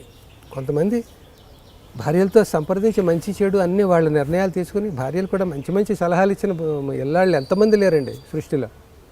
మగాడి కంటే తెలివైన వాళ్ళు కూడా ఉండి వాళ్ళ పద్ధతిలో వాళ్ళు ఉండి మహారాణిల వెలిగిన వాళ్ళు ఎంతోమంది ఉన్నారు మనకు, అమ్మలు అమ్మమ్మలు మామలు వాళ్ళందరూ. సో అప్పటి పరిస్థితులను బట్టి మగవాడు 4 చోట్ల తిరుగుతాడు కాబట్టి వాడు మంచి చెడు పట్టుకొచ్చి ఇంట్లో చెప్తే ఇంట్లో వాళ్ళు వాళ్ళకున్న సంసార అనుభవంతో అది లేదండి అలాంటి పిల్ల సరిగ్గా పనిచేయదండి, అయ్యో బుద్ధిమంతుడు చదువు లేకపోతే ఏమండి ఉద్యోగం చేయాలా ఏమన్నా, ఇవన్నీ మంచి చెడు డిస్కస్ చేసుకునేవారు. అలాగే ఉండేవారు, కష్ట సుఖాలు ఇది చేసేవారు. మామగారు అత్తగారు ఇవన్నీ వాల్యూస్ తెలిసేవాళ్ళకి. ఇప్పుడు అలా కాదు, మామగారు అత్తగారా అసలు వాళ్ళకి తెలియకుండా పెళ్లి చేసుకోవాలి, టార్గెట్ అది కదా. వాడెవడో, భర్త ఎవరో, భార్య ఎవరో, వాళ్ళదెవరో వీళ్ళదెవరో, వాళ్ళ కింద జనరేషనే తెలియదు వీడికి, చేసుకునే పెళ్లి కొడుకు, పెళ్లి కూతురికి అసలు తెలియదు. మర్నాడు వాళ్ళ కౌన్సిలింగ్లు ఇవి అవి టీవీ షోలు ఇవన్నీ పెరిగిపోయి. ఎందుకు ఇవన్నీ జరుగుతున్నాయి? ఈ విచ్చలబిడితనం అని. ఇదివరకు ఇవన్నీ దాడులు ఇవన్నీ లేనివి కొత్తగా వస్తున్నాయి. ఎందుకు ఇన్ని మలుపులు తిరిగిపోతుంది సమాజం? అధిక స్వేచ్ఛ వల్ల, అవినీతి వల్ల అక్రమాలు జరుగుతున్నాయి. వాటిని అరికట్టడం అంటే మనం సిగరెట్తో మొదలుపెట్టి ఆ నెప్పుతోటి ఇదంతా అంటిస్తున్నాం. సమాజం ఎలా ఉందో అది. సమాజంలో చెడు అంటుకుపోయినా బాగుండేది, కానీ అది అంటించలేము మనం. సో ఇంతకీ మనవాడు ఏం ప్రశ్న వేసాడంటే, మీరు ఇప్పుడు ఆడవాళ్ళు కూడా సిగరెట్ కాలుస్తున్నారని చెప్పదలుచుకున్నారా, లేకపోతే యూత్ నిన్నటికంటే ఈవేళ ఎక్కువ మంది కాలుస్తున్నారని చెప్పదలుచుకున్నారా, అంతేనా? ఆడవాళ్ళు ఎందుకు చిన్న చూపు చూస్తున్నారు మీరు? ఆడవాళ్ళు మగవాళ్ళు తాగినప్పుడు ఆడవాళ్ళు తాగితే తప్పేంటి అని? ఏం తప్పులేదు. అలాగే ఆడవాళ్ళు చేసినప్పుడు మగవాళ్ళు కూడా చేయొచ్చు. ఆడవాళ్ళు పిల్లల్ని కంటున్నారు, మగవాళ్ళు కూడా కనొచ్చు. ఎందుకు కనకూడదు అన్నావు అనుకో, నువ్వు కను, ఎవడొద్దన్నాడు? దేవుడు కొన్ని పెట్టాడు బాబు మనకి. నువ్వు ఇది చేయి, నువ్వు ఇది చేయని ఎందుకు పెట్టాడు? ఎద్దుని పొలంలో కడతాం, ఆవుని ఇంట్లో లక్ష్మీదేవిలా చూసుకుంటాం. ఎందుకు చూసుకుంటాం? ఎద్దుని ఇంట్లో పెట్టుకుని పేడ వేయించుకుని ఆవుని దున్నించవచ్చు కదా చేను. ఎందుకు ప్రకృతి ధర్మాలు ఎందుకు వచ్చాయి? నిప్పుని నీరే ఎందుకు ఆరిపోతుంది, గాలి ఎందుకు ఆరిపోతుంది అంటే గాలి రెచ్చగొడుతుంది నిప్పుని. దేని ధర్మం దాన్ని పాటించాలి. వడ్రంగి అయిన కొండలు ఎందుకు చేయడంటే, కొండలు చేస్తే నేను కొమ్మరి అంటాం, వడ్రంగి పని చేయి నువ్వు వడ్రంగి అంటాం. ఎవరి పని వాళ్ళు చేయాలి కదా. సో అన్నీ అందరూ చేయలేరు. అయిపోయాను నేను, చంపేస్తారు ఆడవాళ్ళు అందరు నన్ను. అంత దుమారం అయిపోతుంది, ఫేస్బుక్ దుమారం. అంత లేదులేండి, అంత లేదు. కానీ నాకు చిన్న సౌలభ్యం ఉంది, నన్ను పాజిటివ్గానే ట్రై చేస్తారు చూసుకోవడం. కొందరు ఉంటారు రెవల్యూషనరీగా, ఆడవాళ్ళు కొందరు రెచ్చుతారు. ఇప్పుడు నా ఫేస్బుక్లో 30,000 మంది ఉన్నారు, రెచ్చుతారు. అందులో కొందరు ఏం కాదంటావు, నేను డబుల్ అవ్వకుండా డబుల్ అవ్వకుండా నువ్వు ఊరికే నన్ను ఏమీ కాదు చూడండి. నాకు ఎన్నాళ్ళు కష్టపడి సంపాదించుకునేది. ఇబ్బంది ఉందా చెప్పు. ఆడవాళ్ళు అంటున్నాను, అది ఇంకా రెచ్చగొడుతున్నాడు అంటే మీ దృష్టిలో ఆడవాళ్ళు తక్కువ అండి. తీయన్నారు పాపం, ఎంత అడు చెప్తూనే ఉన్నాడు. లెచ్చిపోయాడు వాడు మందు తాగి వచ్చేసి ఉంటాడు వాడు. వీలవుతే షార్ట్ ఒకటి క్లోజ్ షాట్ ఒకటి మందు బాటలు తీసేసి అదే వీడియో ఎంత రన్ అవుతుంది. ఈ ట్రిక్కులు కూడా ఉంటాయి. 1 minute హాఫ్ అని చెప్పి అది రికార్డ్ అయిపోతుంది. చెప్పండి. అమ్మా అయ్యా, నేను ఆడైనా మగైనా ఈ సమాజంలో ఒక ప్రాణిని. నేను ఇంటర్వ్యూ పొద్దున్న మొదలుపెట్టినప్పుడు స్టార్టింగ్లో చెప్పాను, నన్ను చూసి ఆడవకరా అనేది నాకు రోత కలిగించే క్యాప్షను. అందరూ బాగుండాలి, అందులో నేను ఉండాలనేది నాకు అల్టిమేట్ బాగా ఇష్టమైన క్యాప్షన్ అని చెప్పాను. ఇప్పుడు కాదు, ఎప్పుడు కూడా ఆ రెండు ఉదాహరిస్తాను నేను. అందరూ బాగుండాలి, నేను సినిమా వాడిని, అన్ని సినిమాలు బాగుండాలి. నేను సమాజంలో మనిషిని, అందరు మనుషులు బాగుండాలి. అందరు మనుషులు బాగుంటే నీ దగ్గర ఉన్న 1000 రూపాయలు అందరికీ తలో 10 పంచే అనొచ్చు. అంత నేను అనుకోలేను. మరి నేను కష్టపడి చెమటకేకి 10,000, నువ్వు కూడా కష్టపడి చెమటకేకి 10,000 సంపాదించుకో. నేను చేసిన ప్రతిదీ అందరికీ పనిచేయడం కాదు. అందరూ బాగుండాలంటే అందరూ కష్టపడి సంపాదించుకోవాలి, అందరూ 15,000 సంపాదించుకోవాలి, అది బాగుండదు. So coming to the point, ఆడ మగ అనేది విడతీయద్దు. విచ్చలవిడితనం ఇలా వచ్చింది, నిన్న లేనిది ఇంకా ఎక్కువ. ఆడవాళ్ళు కూడా జాయిన్ అయిపోయారు. ఆడవాళ్ళు అసలు మనం ఒకప్పుడు ఒకలా ఉండే ఆడవాళ్ళు ఇప్పుడు సిగరెట్లు రోడ్ల మీద కాల్చేసేదాకా వచ్చేసారు. 6 గ్రూపులో 2 ఆడవాళ్ళు 4 మగాళ్ళు ఉంటే ఆ 4లో 2 కాల్చట్లేదు. ఆ పర్సంటేజ్ ప్రకారం 2లో ఒక ఆడది కాల్చి ఒకది కాల్చకూడదు కదా, సగం సగం అనుకుంటే 2 కాల్చుతున్నారు ఆడవాళ్ళు. దృశ్యం నేను కావాలంటే మీకు చూపిస్తాను. కాలుస్తూ వాళ్ళు డిస్కషన్స్. అంటే ఇవన్నీ మన హెల్త్. సిగరెట్ కంటే ముందు అతను అడిగింది ఏంటంటే, మీరు ఒక వయసుకు వచ్చినా చాలామంది కంటే కొంచెం పద్ధతిలో ఎందుకు ఉన్నారు, ఆరోగ్యాన్ని ఎలా మెయింటైన్ చేయగలుగుతున్నారు, చిన్నప్పటి నుంచి ఉందా, ఈ మధ్య భయపడి మిగతా వాళ్ళని చూసి మీరు ఎలా చేస్తున్నారా, భయపడి వేళ చేసేస్తే ఈ రాత్రికి రాత్రి ఆరోగ్యం బాగుండదండి. ఒక జీవితకాలపు సమస్య ఆరోగ్యం అనారోగ్యం అనేది పెంచుకోవడంలో. మనిషి జీవితాంతం డబ్బు సంపాదించుకోవడం కోసం ఆరోగ్యాన్ని పాడు చేసుకుంటాడు. ఆ జీవిత చర్మాంకంలో ఆ వైద్యాన్ని అనారోగ్యాన్ని బాగు చేసుకోవడం కోసం ఈ సంపాదించిన డబ్బు అంతా ఖర్చు పెడతాట. అది మీకు అందరికీ తెలుసున్నది, అది నేను సృష్టించింది కాదు. అది ఫ్యాక్ట్, అది అలా చేస్తున్నాం మనం. అందుకని అనారోగ్యాన్ని మనం ఇన్వైట్ చేయగలం తప్ప ఎగ్జిట్ చేయలేం. లోపలికి వేసి కుర్చీ వేసి కూర్చోపెట్టగలం, కాళ్ళు చాచుకు పడుకుంటుంది, అది దాన్ని బయటకు కూర్చోపెట్టలేం, బయటకు నెట్టడం మాట అటుంచి. ఎందుకు మీ పొట్టను తగ్గించుకోండి, చూద్దాం ఎంతమంది తగ్గించుకుంటారు. చాలా కష్టం అది. 6 ప్యాకులు 7 ప్యాకులు చేస్తే లొంగుతుందేమో, కానీ ఈ వాకింగ్లు వాటిని నేను అబ్జర్వ్ చేస్తుంటాను. వాళ్ళు కొంచెం హెల్దీగా ఉంటారు ఓకే, కానీ పొట్ట తగ్గడాలు అవి నేను ఎక్కువ మందిని చూడలేదు. ఆల్రెడీ పొట్టుండి వాకింగ్ చేసిన వాళ్ళు నేను అబ్జర్వ్ చేసింది ఏంటంటే, మనం వాకింగ్ చేస్తున్నాం కదా, ఒక ముద్ద తిను, మనకి అంటారు డైజెస్టింగ్ పవర్ పెరిగింది మనకి, రేపు ఇంకో కిలోమీటర్ నడుద్దాం. అలాగే షుగర్ వస్తుంది, వేసుకో 2 గారెలు తిను, 2 అరిసెలు తిను, పర్వాలేదు తాగు, ట్యాబ్లెట్ వేసుకో అంటే రేపు వాడు ఇన్సులిన్ చేసుకున్నా ట్యాబ్లెట్లు వేసుకున్నా అది ఉంది కదా, ఆల్టర్నేట్ దానికి మందు ఉంది కదా, తిను అంటే నీకు అక్కడ ఒకటి ఉంది కాబట్టి ఇది చేసేసి చెడు అంతేనా. దేవుడికి దండం పెట్టేసుకుంది కానీ తన్ను అన్నీ అది అలా ఉందండి. సో దానివల్ల నష్టపోయేది ఏంటి, అనారోగ్యం ఈజీగా వస్తుంది, చాలా జీవిత సమస్యగా బయటకు వెళ్తుంది. ముందు నుంచి ఒక అవేర్నెస్ ఉంటే తప్ప అది బయటకు వెళ్ళదు. ఇప్పుడు మనం ఆడ మగ అనేది దయచేసి ఇద్దరు ఒకటే, 2 కలిస్తే దండం పెట్టుకుని పాయింట్కి వద్దాం. ఆరోగ్యం గురించి మన సమస్య, ఆరోగ్యం యూత్ లెవెల్ నుంచి చెడిపోతుందని నేను చెప్పదలుచుకున్నాను. అది నేను ముఖ్యదంటే ఇలా చూపించినట్టుగా ప్రపంచం అంతా మాట్లాడి ఇక్కడికి వస్తున్నాను. యూత్లో ఇందాక చెప్పానే 10 మందిలో ఇదివరకు ఒకటి సిగరెట్ కాల్చుంటే ఆడు సిగరెట్ కాలుస్తాట అనే రోజులు, ఇప్పుడు కాల్చకపోతే ఆడు సిగరెట్ కాల్చట అనే రోజులు. అలా వద్దు. 90 ఎందుకు కాల్చాలి సిగరెట్టు?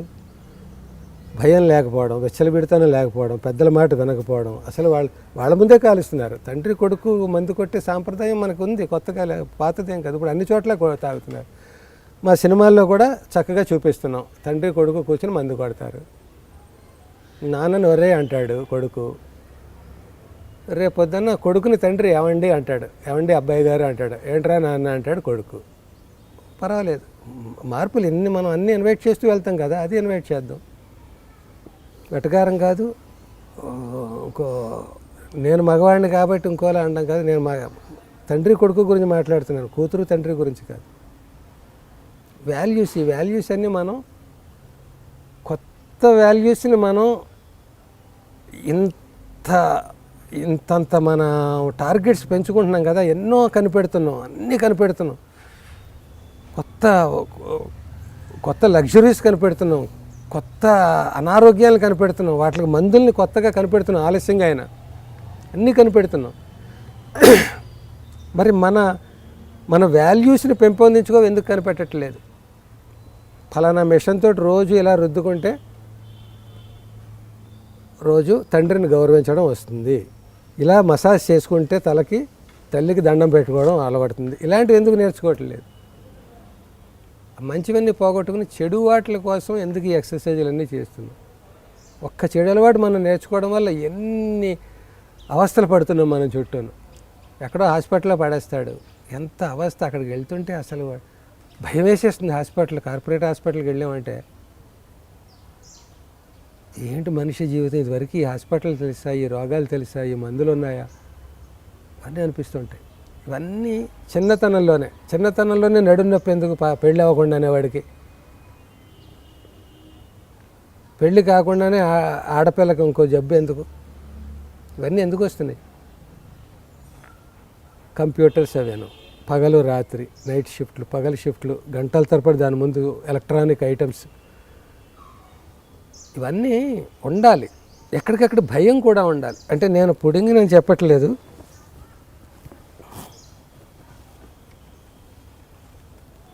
ఇదిగో నా సెల్ ఫోన్ అండి, 3000 రూపాయలు దీని ఖరీదు. నేను 30,000 పెట్టి కూడా కొనుక్కోగలను. భయం నాకు, ఇది ఎక్కువ వాడితే ఎక్కువ భయపడిపోతాం. ఇది కూడా లేకుండా ల్యాండ్ ఫోన్ వైర్ ఉన్నది వాడదామని కొన్నాళ్ళు ట్రై చేశాను. మరి అది ఏదో అడవిలోకి వెళ్ళిపోయి తపస్సు చేసుకోవడంలాగా జరగని వాటి గురించి ఎక్కువ ఆలోచిస్తున్నామని తగ్గించాను, ఇలా పెట్టుకున్నాను. దీనివల్ల కూడా ఉంటుంది నష్టం, తక్కువ నష్టం ఉంటుంది. నేను ట్యాబ్ వాడతాను, నేను షార్ట్ ఫిల్మ్స్ చేస్తున్నాను, నేను జనంలో ఫేస్బుక్లో అవన్నీ కావాలి నాకు. అది జేబులో పెట్టుకు తిరిగితే మాటిమాటికి వాడతాం, అది ఎక్కడో చోట పెడితే లిమిటెడ్గా వాడతాం. అందుకని నాకు ఫేస్బుక్లో ఫ్రెండ్స్ అందరూ కూడా నాకు కామెంట్స్ అవి రాస్తుంటారు. నాకు సమాధానం ఇవ్వాలని, కనీసం లైక్లైనా కొట్టాలని ఎంతో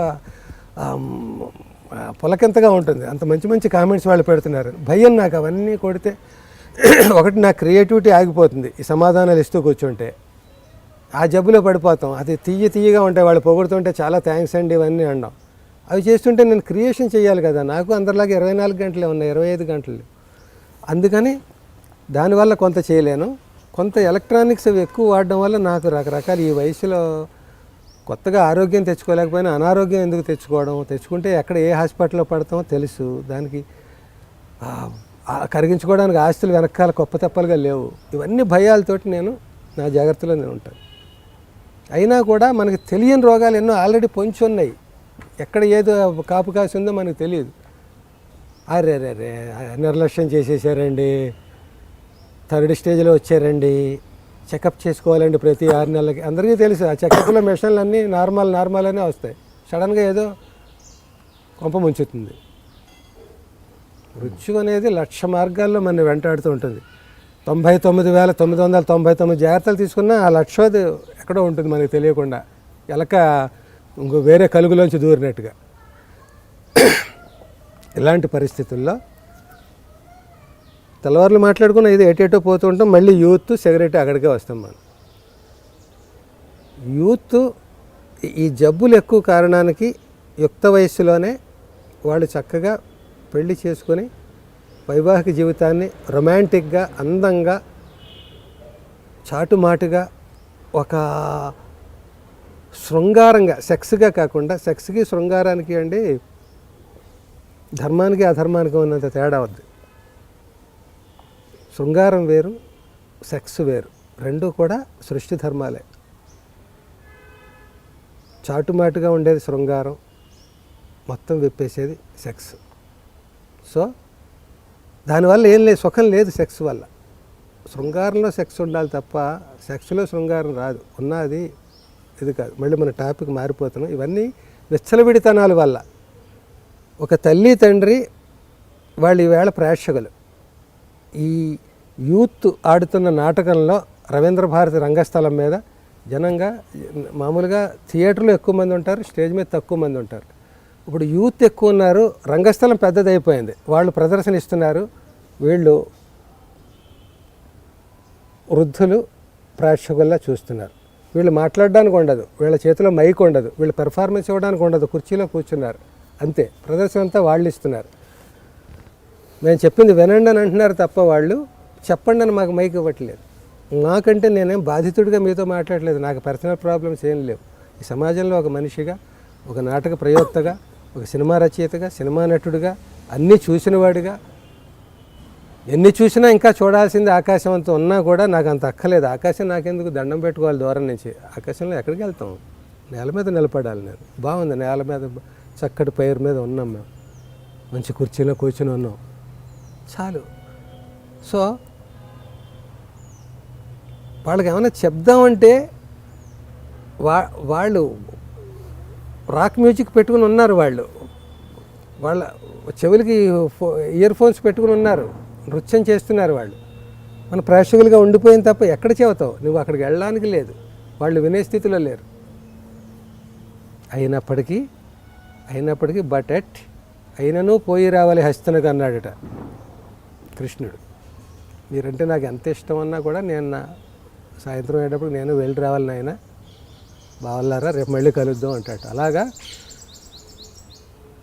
ఎంత విచ్చలవిడతానో ఇది అదే ఉన్నా కూడా మళ్ళీ ఆ యూత్లో కూడా అవేర్నెస్, అయ్యయ్యో మనం ఈ వయసులోనే మనకు బ్యాక్ పెయిన్ ఏంటి, మనం కంప్యూటర్ ముందు సీటు మార్చుకోవాలి, మంచి సీటు, కూర్చునే పొజిషన్ మార్చుకోవాలి, లేకపోతే లైటింగ్ ఇది మార్చుకోవాలి, ఎక్కువసేపు చూడకూడదు, మధ్యలో చిన్న వాకింగ్ చేయాలి, ఇవన్నీ కాసేపు రెస్ట్ ఇవ్వాలి, కాసేపు రోజుకు ఒక పేజీ అయినా చదవాలి, రోజుకు ఒక ప్రవచనమైనా ఎక్కడైనా వినాలి. తల్లిదండ్రుల మాట కాకపోయినా ఎవడో మనకు సంబంధం లేనివాడు ఎవడో చెబుతున్నాడు వినాలి. మనకి ఏదో బుర్ర కథ హరికథ మనం ఇవాళ తెరలు కట్టించుకుని చూడకపోయినా గూగుల్లో సెర్చ్ చేసుకున్న బుర్ర కథ తాన అంటుంటే భలే ఉండే ఒకప్పుడు అని మాట అలా చూడాలి.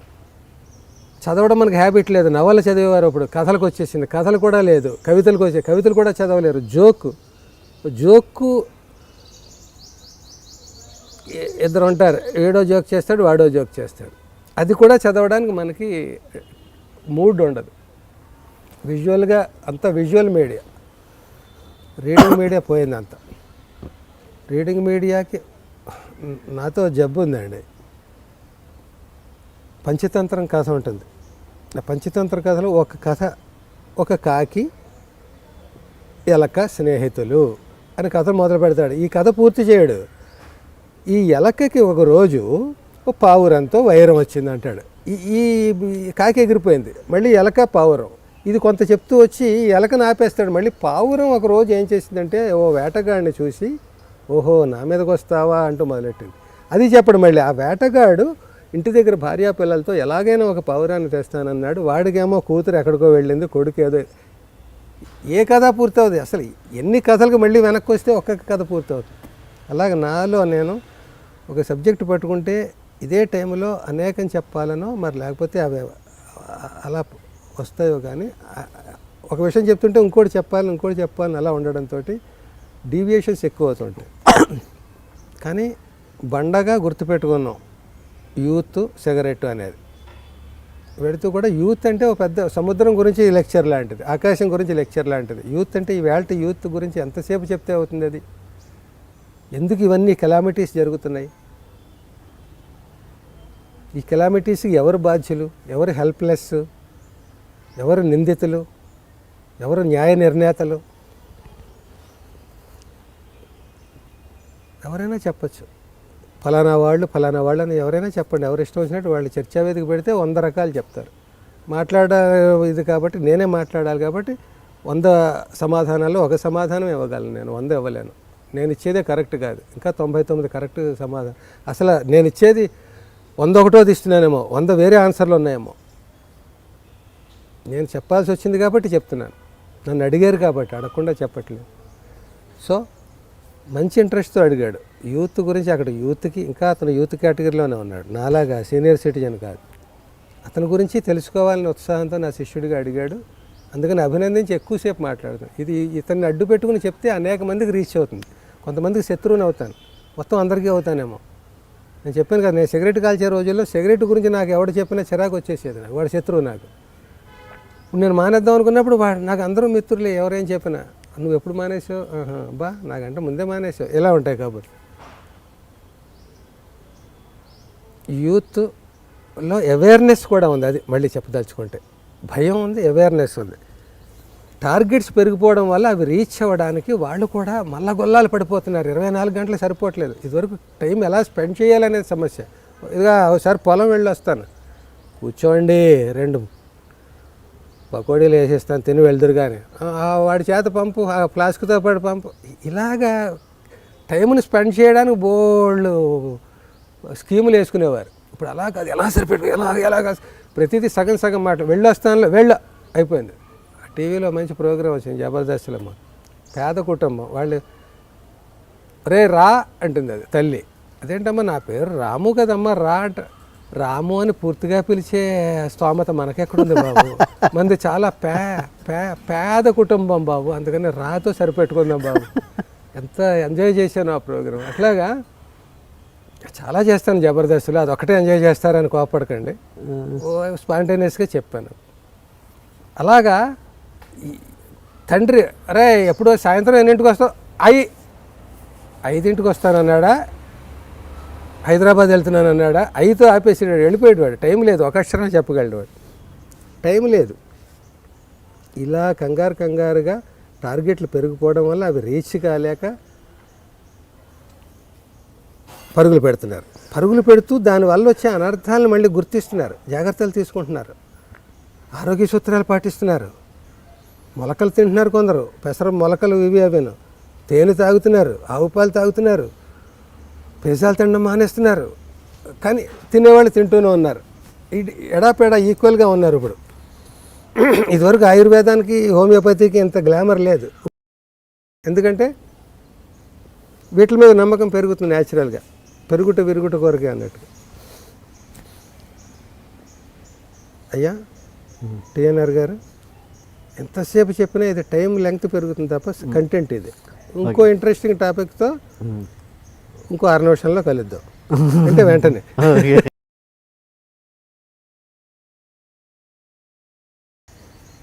అది అలా జరగదయ్యా. వ్యసనం అనేది ఉందే, నేను చెప్పిన టిప్పు నీకు పనికిరాదు, చెప్పిన రుచిగా ఉండదు చా ఇంత వెంటనే నా మీద ఆలోచిస్తారు. నేను చెప్తున్నానంటే వాడు ఎంతవరకు పాటించి మనకి చెబుతున్నాడు అనేది కౌంట్ అవుతుంది. అయ్యో పాపం పోని వాడు చెప్పాడు, వాడికి చెప్పే అధికారం లేదు, అయినా చెప్పాడు, అందులో మంచి ఉంది పోని పాటిద్దాం అంటే నాకు పర్వాలేదు, నేను తిట్టుకుని పాటించినా పర్వాలేదు. వాళ్ళు పాటించరు. వాళ్ళు ఎలా ఆలోచిస్తారంటే చాలామంది వీడు 40 ఏళ్ళు సిగరెట్ కాల్చి ఈవేళ మనకి ఇంకా 4 రోజులు అవ్వలేదు మొదలెట్టి మనకు లెక్చర్ ఇచ్చేస్తున్నాడు చూడాడు అన్నట్టు ఉంటుంది. సో నేను ఎక్కువసేపు దాన్ని చెప్పడం కరెక్ట్ కాదు. సో ఎవరి పద్ధతులు వాళ్ళవండి. కానీ అన్ని సంపదల్లోకి గొప్పది ఆరోగ్య సంపద. ఒక పంతులు గారు దీవించేటప్పుడు కూడా దేంతో మొదలు పెడతాడు? ఆయురారోగ్య ఐశ్వర్య ఏదో ఇంకా పుత్ర పౌత్ర ఇవన్నీ ప్రాప్తి రస్తు అంటాడు. ముందు బతికుండాలి. నువ్వు ఎంత ఆరోగ్యవంతుడు అయినా రేపు నీకు మరణం ఉందనుకో ఏం చేసుకో. ఆరోగ్యం ఎందుకు సంపాదించడం? ముందు బతకాలి, 100 ఏళ్ళు బతకాలి. ఆ 100 ఏళ్ళు ఎలా బతకాలి? తర్వాత ఆరోగ్యంగా బతకాలి. అంటే నువ్వు 1000 ఏళ్ళు బతికినా ఏంటి లాభం? ఆరోగ్యంగా బతకాలి. ఆరోగ్యం ఉంటే సరిపోయింది. ఐశ్వర్యం, డబ్బులు ఉండాలి జేబులో. తినడానికి తిండి లేదు, ఆరోగ్యం ఎలా వస్తుంది? డాక్టర్ ఏమో బత్తాయి పళ్ళు కొను, ఫ్రూట్స్ బాగా తిను, మిల్క్ బాగా తాగు అంటాడు. ఇక్కడేం ఉండదు మన దగ్గర, జేబులో ఉండదు, ఐశ్వర్యం ఉండదు. ఇవన్నీ ఉన్నాక ఇంకా అన్నీ కావాలి. పుత్ర పౌత్ర ధన సంవస్తు వాహన కనుక ఇవన్నీ కావాలి. అందుకని రెండో ఇంపార్టెంట్, ముందు బతికుండాలి, ఆరోగ్యంగా బతికుండాలి. అది ఆరోగ్యం అనేది అంత ఇంపార్టెన్స్. ఆ ఇంపార్టెన్స్ అనేది ఎవరికి వాళ్ళు తెలుసుకుని మనం ఆరోగ్యంగా, మన 60,000 సంపాదనే కాదు 60 ఏళ్ళు బతకడానికి ఆరోగ్యంగా ఉండాలనేది కూడా వాళ్ళ అవేర్నెస్ ఉంటే నీ రూట్లో నువ్వు పాటించు, నీ రూట్లో నువ్వు పాటించు, నా రూట్లో నేను పాటిస్తాను. నేను ఒకే ఆన్సర్ ఇచ్చి తప్పు ఆన్సర్ ఎందుకు ఇవ్వాలి? నీకు తెలుసు, నీకు తెలియకపోతే నేను ఇవ్వాలి. నీకు అన్నీ తెలిసి అడుగుతున్నావు, వీడేం చెప్తాడో చూద్దామని. నీకంటే యూత్ మాట్లాడుతున్నాను. టిప్స్ వాళ్ళకి ఇవ్వక్కలేదు.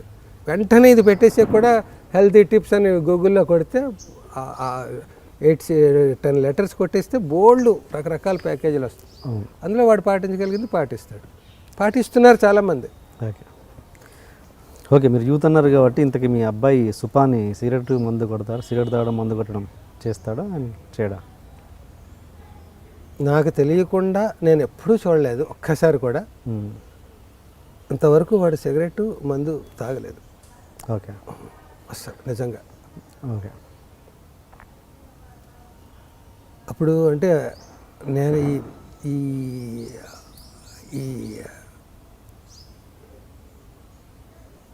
ఇంటర్వ్యూ అడ్డు పెట్టుకుని మా పిల్లల్ని పొగడ్డం నా టార్గెట్ కాదు. కానీ నేను ఎంత అదృష్టవంతుండంటే నా చిన్న కుటుంబం, నాకు సానుకూలమైన కుటుంబం. చాలామంది సినిమా వాళ్ళు పాకెట్ ఎక్స్పెన్సెస్ అని, కారు కొని అని, ఇది కొని అని, నీకేం తెలుసు, అది నేను పెత్తనం చూస్తాను, ఇవన్నీ వాళ్ళు గ్రిప్లోకి తెచ్చుకుని డామినేట్ చేసి తండ్రిని చులకనగా నీకేం చేత కాదు, నువ్వేం తెలియదు, నువ్వు 3 పెగ్గలు ఎందుకు తాగుతున్నావు, ఒక పెగ్గ తగ్గించే అని సలహా ఇస్తున్నట్టు ఇచ్చి వాడు 2 లక్షలు పాకెట్ మనీ పట్టుకుపోతాడు, ఏదో చేస్తాడు. వీడు 4 పెగ్గలు తాగుతాడు. ఇలా రకరకాల అనేక ఉన్నాయి. నేను ఇన్ జనరల్గా చెప్పట్లేదు, కొందరు అలా కొందరు ఇలా రకరకాలుగా. ఇక్కడ విచ్చలవిడి సినిమా ఫీల్డ్లో కూడా కొంత ఉంటుంది, గ్లామర్ ఫీల్డ్. ఇక్కడ కూడా పిల్లలు ఎలా పెరుగుతున్నారు తల్లిదండ్రులు చూడలేరు. ఎందుకంటే తల్లి మాట వినరు. తండ్రి ఇప్పుడు యూత్ ఈవేళ ఎలా ఎన్ని టార్గెట్లతో ఉన్నారో వీడి టార్గెట్లతో వీడు ఉంటాడు. వేషం ఉంటే 2 వేషాలు ఎలా చేయాలి, వేషం లేకపోతే ఎలా గడపాలి, వీడి టెన్షన్స్ వీడు. ఈ ఫీల్డ్లో వచ్చి పడ్డాం, అందరూ స్టేట్మెంట్లు ఇస్తూ ఉంటారు, నాకు ఈ సినిమా వృత్తి తప్ప ఇంకో వృత్తి తెలియదు నాకు. ఎందుకు తెలియదు? నీకు ఫస్ట్ పాకడం తెలియదు, పాకేవా లేదా? పాకేకి నిలబడ్డం తెలియదు, నిలబడ్డావా లేదా? నాకు తెలియదు అనేది ఏం లేదు. పెళ్లి చేసుకున్నావు, పిల్లలకి అంటున్నావు, అన్నీ చేస్తున్నావు, నీకు తెలియదు ఏముంది? తెలియనివే అన్నీ తెలుసుకుని చేస్తున్నావు కదా. సినిమా ఫీల్డ్లో ఉండి నాకు తెలియదు ఇది తప్ప ఇంకోలా బతకలేననే స్టేట్మెంట్ నేను నమ్మను అది. కానీ ఇంకోటి తెలియదంటే ఇంకోటి చేయడం నీకు ఇష్టం లేదు. ఇప్పుడు నేను సపోజ్ నేను హోటల్ పెట్టుకోగలను, నేను ఎలా ఆలోచిస్తాను, అక్కడ అందరూ సరే ఎల్బీ శ్రీరామ్ హోటల్ పెట్టుకున్నాడు రా, బజ్జీలు అమ్ముకుంటున్నాడు అనుకుంటారు, చిన్నతనంగా ఉంటుందని పెట్టను తప్ప నాకు చేత కదా బజ్జీలు హోటల్ పెట్టడం చేత కదా, పెడితే నామోషియా.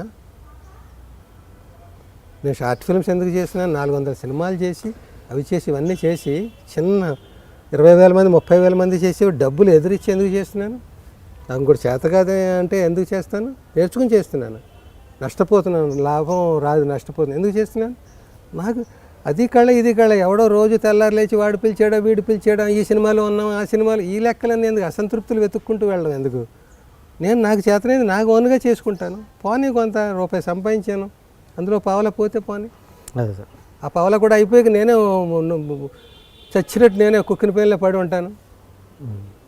ఇప్పుడు 24 పైసలు అయిపోయాయి, ఇంకో పైస ఉంది ఖర్చు పెడతాను. ఓకే. సో పాడైపోవడానికి పిల్లలు నా పిల్లల గురించి వాళ్ళు నాన్న నాకు 1000 రూపాయలు కావాలి ఎప్పుడు అడగలేదు మా అబ్బాయి. ఎరా డబ్బులు ఏమన్నా కావాలి, ఎందుకు మొన్నే కదా ఇచ్చేవాడు, మొన్న అంటే 10 ఏళ్ల క్రితం వాడు ఫ్యామిలీని సిటీకి తీసుకెళ్ళాడట ఫస్ట్ టైం పెళ్ళైన 25 ఏళ్ళకి. కిళ్ళి కొట్లు ఆపి అన్నట్ట, అమ్మా ఇంకో అరటిపండు తింటావేంటి అన్నట్ట, ఇంకో అరటిపండు అసలు ఒక అరటిపండు ఎప్పుడు పెట్టారు మీరు, 25 ఏళ్ళు అయింది పెళ్ళి, అదే మరి మత్తి మరిపోను పోను కార్యం రోజు అరటిపండు ఇద్దరు చెరిసగం తినలేదేటి, ఫస్ట్ శోభనం రోజు ఒక అరటిపండు పళ్ళతో పాటు అరటిపండు కూడా పెట్టారు, చెరిసగం అది కూడా, ఇంకొకటి తింటావట 25 ఏళ్ల తర్వాత. అలాగా మొన్నే కదా ఇచ్చావు 1000 రూపాయలు అంటాడు, మొన్న అంటే ఏమో 10 ఏళ్ల క్రితం అనమాట. వాడు ఏంటంటే ఏదో మా నాన్న ఎంత కష్టపడి వచ్చాడు, వాళ్ళ నాన్నని పైసా అడగలేదు, మనం కూడా కష్టమైతే కష్టాన్ని అనిపిద్దాం, సుఖమైతే సుఖాన్ని అనిపిద్దాం, అలా ఆ మెంటాలిటీ. నేను మా బ్రదర్స్కి చెప్తే మా తమ్ముడికి అంటాను, రే ఏంట్రా వాడు ప్రాబ్లం అయిపోయాడు, డబ్బు కావాలని అడగడేట్రా అంటే, ఇది ఎక్కడ గొడవ, డబ్బు అడిగేస్తున్నారో అని ఏడిచే తల్లిదండ్రులు నన్ను అడగట్లేదని గొడవ ఏంటరా నీకు. సో ఇది చెప్తే ఎలా ఉంటుందంటే, నేను ఏదో దీన్ని అడ్డు పెట్టుకుని నా కొడుకుని పొగుడుకున్నట్టు నా ఫ్యామిలీ, ఓకే వాళ్ళ గురించి కూడా మంచిగా చెప్పుకోవాలి కాబట్టి. ఓకే సార్, చివరిగా మనం ఇంతకుముందు మధ్యలో సిగరెట్ గురించి మాట్లాడుకున్నాం కాబట్టి ఆ విషయంలో కావచ్చు, ఇంకా యూత్కి ఎనీ ఒక మెసేజ్ ఇచ్చి మీ ద్వారా ఒక ఎల్బీ శ్రీరామ్ గారు మెసేజ్ ఇస్తే బాగుంటుందని నేను ఆశిస్తున్నాను. ఆ మెసేజ్ ఇచ్చి మనం ఇంటర్వ్యూ ముగించేద్దాం. అప్పటికి ఇప్పటికీ నేనంటే నీకు అదే భావం ఉందో, 4 విషయాలు చెప్తాడు నేర్చుకుందాం అని అడిగావో, లేకపోతే ఇక నువ్వు ఆబ్లిగేషన్తో మధ్యలో అడ్డగిస్తే బాగుండదనే మొహమాటానికి అలా వింటున్నావో, నువ్వు నా దగ్గర మొహమాట పడచ్చు తప్ప నీ ఆడియన్స్ దగ్గర నువ్వు మొహమాట పడవు కదా. మొత్తానికి చాలా పెద్ద ఇంటర్వ్యూ చేసావు. ఇందులో నేను 10వ వంతు లెంగ్త్ కూడా అలాంటి విషయాలు నేను చెప్పడానికి అర్హుడిని అనుకోవట్లేదు. వయసు వచ్చిన ప్రతివాడు వృద్ధుడు కాదు, వృద్ధి చెందినవాడు వృద్ధుడు, వయసు వచ్చినవాడు వృద్ధుడు కాదు. నేను ఎలా వృద్ధి చెందాను, కొన్ని సినిమాలు యాక్ట్ చేశాను, కొంత కష్టాలు అనుభవించాను జీవితంలో, కొన్ని వాల్యూస్ కాపాడుకోవడానికి తపన పడ్డాను. ఇది తప్ప నేను ప్రపంచాన్ని చాలా తక్కువ చదువుకున్నాను. నా భావాలన్నీ కూడా ఒక కుటుంబ ఇరుగు పొరుగు సమాజ